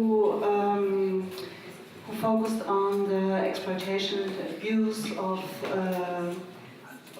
especially black females, and so seeing them as victims, whereas you focus on the empowerment of women. And I was very impressed that that you three build an organization and empower yourself. And how is it to, co-work with an artist or collaborate with an artist? So how does it feel? Is it a positive feeling? Do you feel that you will get a broader recognition, or is it that you say, well, we won't mingle that up? Directly to me. To you three. I can answer for the rest of the group and say that they would say it brings exposure to their work, or whether they would say it does not, because I'm not all the sex workers that you saw. But working with Candice has been quite a life-changing experience, I guess, for most of us. In a sense that we also got to recognize what artists do themselves, the kind of hard work that they put behind their work, because we're there with her the whole time while she's producing this work. So it got us to see other kinds of work and actually recognize that they do much work as well. Now the Dudu story. I wanted to come to that. Dudu though said if you paid her hard enough, she wouldn't become an actor, ever. It's too much work. Said no. I can speak just to this event, and one of the way that you approached me, Candice, to participate in this was, I think, the most respectful approach I have ever had when someone asked me to join an event that was about their own work. Right? This is sort of an intimidating thing. It's like, hi, I'm this artist, I've done this whole thing, and you're hearing about it now for the first time. And will you come and sort of provide context to it? And it was very clear that you valued the contribution I wanted to make. You didn't have like a preconceived idea of like how I should be here, what I should say. And you also ensured that we had the resources we needed to be here. And I think those are like the most important things in collaboration. Like, are you truly collaborating? Like, are you willing to let the whole thing change course? Because the people who are in it are saying like, this isn't right. We have, sorry. Are we back? Okay. That's important. And also to make sure that there's, equality in how people are treated and paid and their time is valued. And now, as someone who's like putting on things like this and thinking about like, how are there platforms like I have access to as a journalist that sex workers might not have access to, and then how can I sort of get out of the way and turn them over, is a really critical question. And I feel like that's something you've also thought about and worked with in this and putting this together too. I see a day, I like to think of a day like today as an extension of the work, and I say the work, not my work, but because I do have a platform as an artist, it is possible for me to in moments like this to extend the platform. But what I wanted to comment on was what you said in your question. What's been interesting since I started to show this work, which is quite recent, this work has only been completed very recently, is that a lot of people walk out of the work saying, it's so uplifting, this community is so positive. And they say it in the mode of, I thought I was going to come out crying, I thought I was going to come out, people expect pity porn. When you get a sort of left-thinking artists taking on sex work, they want to go in and sort of say, oh, these poor people, these poor people. And the deal that I made with Sweat very, very early on was they were very clear with me. They said, we're not victims, we're not your victims. We don't need you to paint a portrait of our pain and our suffering. And so one of the challenges which I said to myself was I wanted people to come out of that work feeling the community and feeling the strength and feeling, and let me be very, very precise in saying that these people in the work are living very precarious lives. So, and they are, I would say, privileged in the sense that within the South African context, if you're affiliated with Sweat, you have a very politically aware relationship to your sex work, you have a lot of support, you have a network, but nevertheless, when you're on the job, your exposure to violence is extreme and it's always present, and you never know when a client is going to turn on you or when a policeman is going to try and extract sex from you, in return for not throwing you into jail. And so it's a very difficult balance, because on the one hand, it would be dangerous to romanticize sex work and to pretend that it's all good. Like any other job, there are good days and there are bad days on every job. Nobody loves every day of their working practice. But at the same time, we all felt collectively that it was very important that the feeling that you left with was a sense of the strength of this community, rather than, as one of the posters says, save your white tears. Give me my freedom. Don't cry for me. Help me to change the laws so that I can live a dignified life.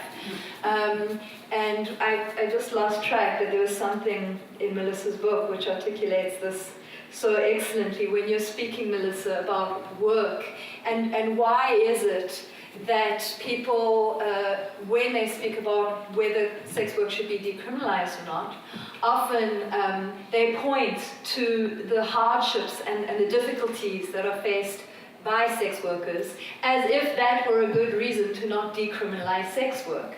I mean, who doesn't have a bad day at the office? Who doesn't have a bad day in the studio? Who, as anyone who's involved in any occupation, loves their job all the time?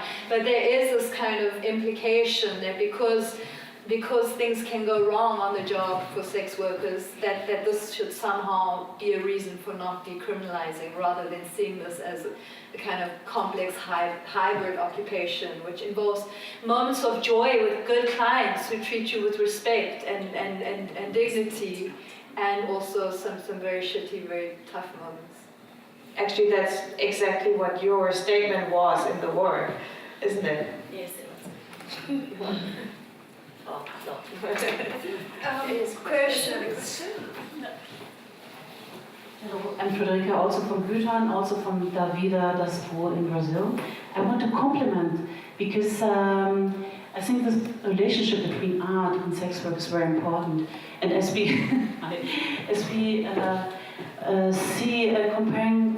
demand from the academics to make researches for the participation of sex workers, which design also the studies, we are also demanding that the artists not only taking photos, that they include the sex workers in the design of this. And I think a very good example is also, which we had studied Pogača, the artist from Slovenia, which created the Red Umbrella.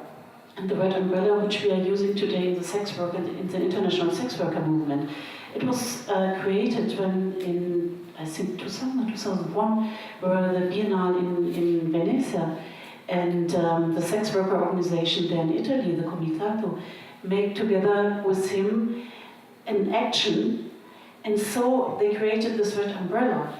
And this is a very nice example of how art and sex work can do something together which is from where the sex work movement also can make use of it.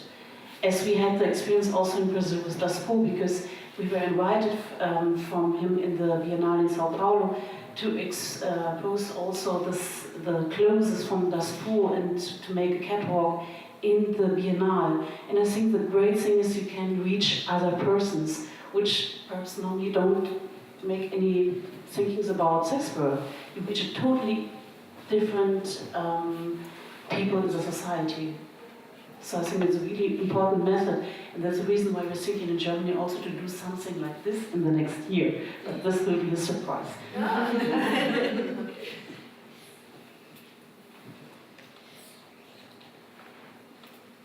Any more questions in the audience?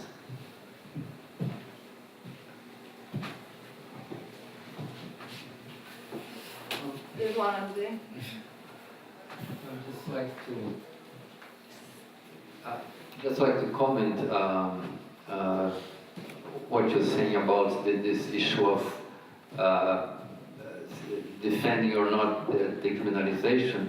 There's also another trick, which is to say, oh, this is a very polemic issue. And then when you say it's a very polemic issue, you just put it away and you don't discuss it. Oh, this is a very polemic issue, and then you don't do nothing. You just stick with this polemic issue. And this is also a way of stopping the conversation and not going ahead. This is also a trick, to call it a polemic. Or to call it polarizing. It's too polarizing. We can't have a conversation, it's too polarizing. You know that there's a conversation that needs to be had when people use the word polarizing. Well, actually, I do have this. Okay, I have a question of polarizing or polemic or whatever.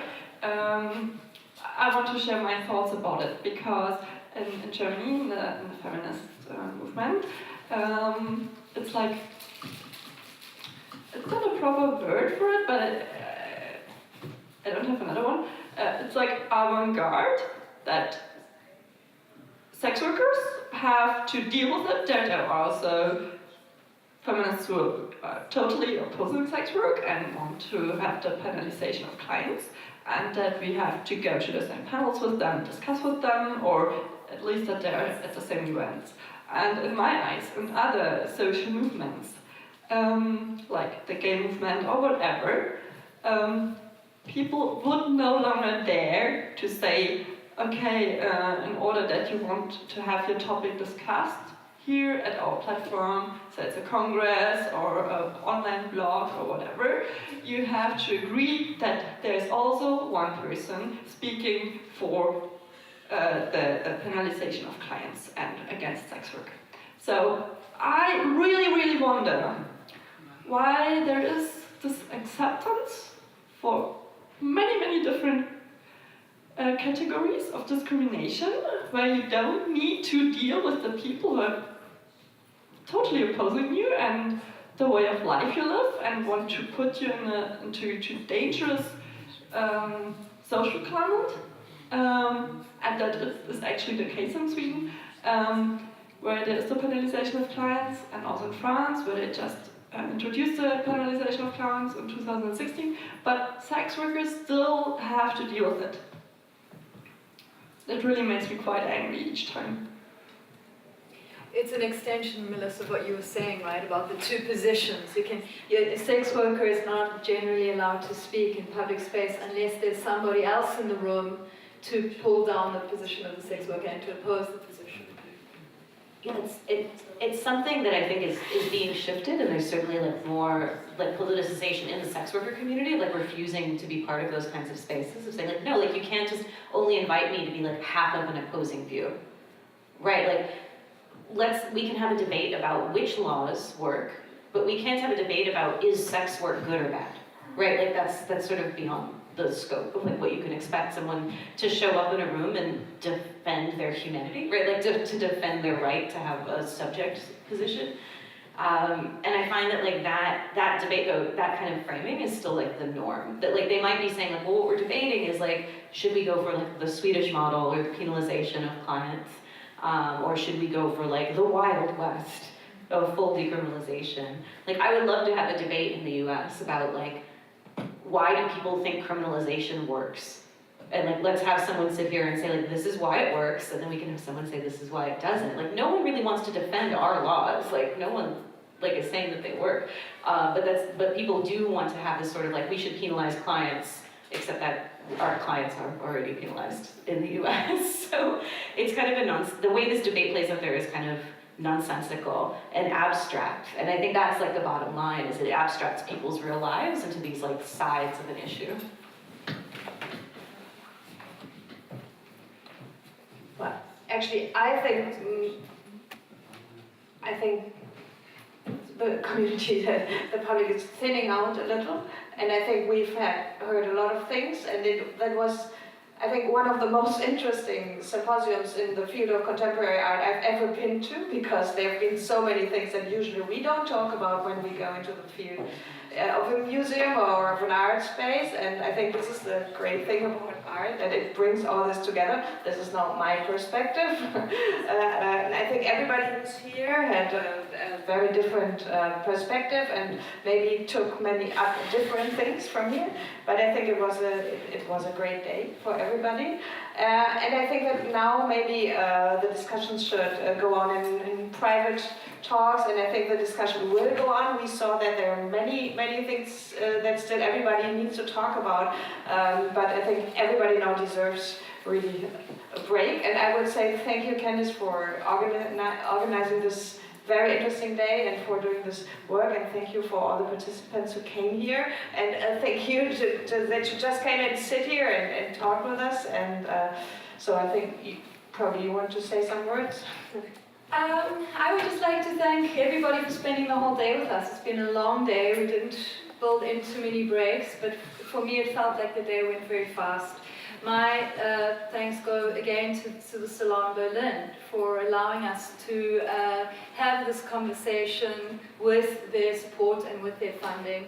To Elke for taking a whole afternoon off in the middle of Berlin Art Week, and especially to the three people sitting on the sofa who so generously have shared their knowledge and their wisdom and their lived experience with us. This is what I live for, and I'm so grateful to you all for bringing such rich and diverse perspectives. And it feels like the beginning of something, so it feels like something that we need to find other ways to continue. Maybe the last thing I'll say is to come back to the premise that I offered as a framing premise at the beginning of the day, which is to say that I truly believe that our work as feminists, whether we're female feminists or male feminists or non-binary feminists, black feminists or white feminists, our work will not be done as feminists until sex work has been destigmatized and decriminalized. And the job of feminism cannot be focused on as awful as we have. What's kind of incredible is that we haven't said the word Me Too once today. It's kind of amazing. So don't start. I shouldn't start, but I will say that, you know, as much as I'm sure we're all grateful for the Me Too movement, and it's a very important, necessary moment. At this point, it's a very immature movement, and it's one which has largely paid regard to sexual violence against very privileged communities of women. So we can't let it stop there. We have to extend that work into all realms, into the realms of all experience, all objectified, all objectification, all commodification, and we have to apply the same empathy and the same humanity that we extend to these Hollywood actresses who've been through horrendous moments of sexual violence, has to be extended to anybody who is a victim of sexual violence. So thank you very much to everybody for being here today. And there was a question in the room earlier about how could we support Sweat, how could we show a gesture of solidarity. There is still some beautiful beaded, some beadwork here in the front. There's some earrings, there's some beautiful hand pieces and necklaces. The proceeds, these were made by Zoe Black. She's one of the interviewees in Sweat. and you see her in the lineup in the 3-channel projection, and the proceeds again flow back into the advocacy work that Sweat does. So feel free, if you don't have to run away, feel free to have a look and see if there's anything that is appealing to you, and know that whatever you contribute will go back to Sweat. Thank you very, very much, and can we have a big, big, big round of applause for all of our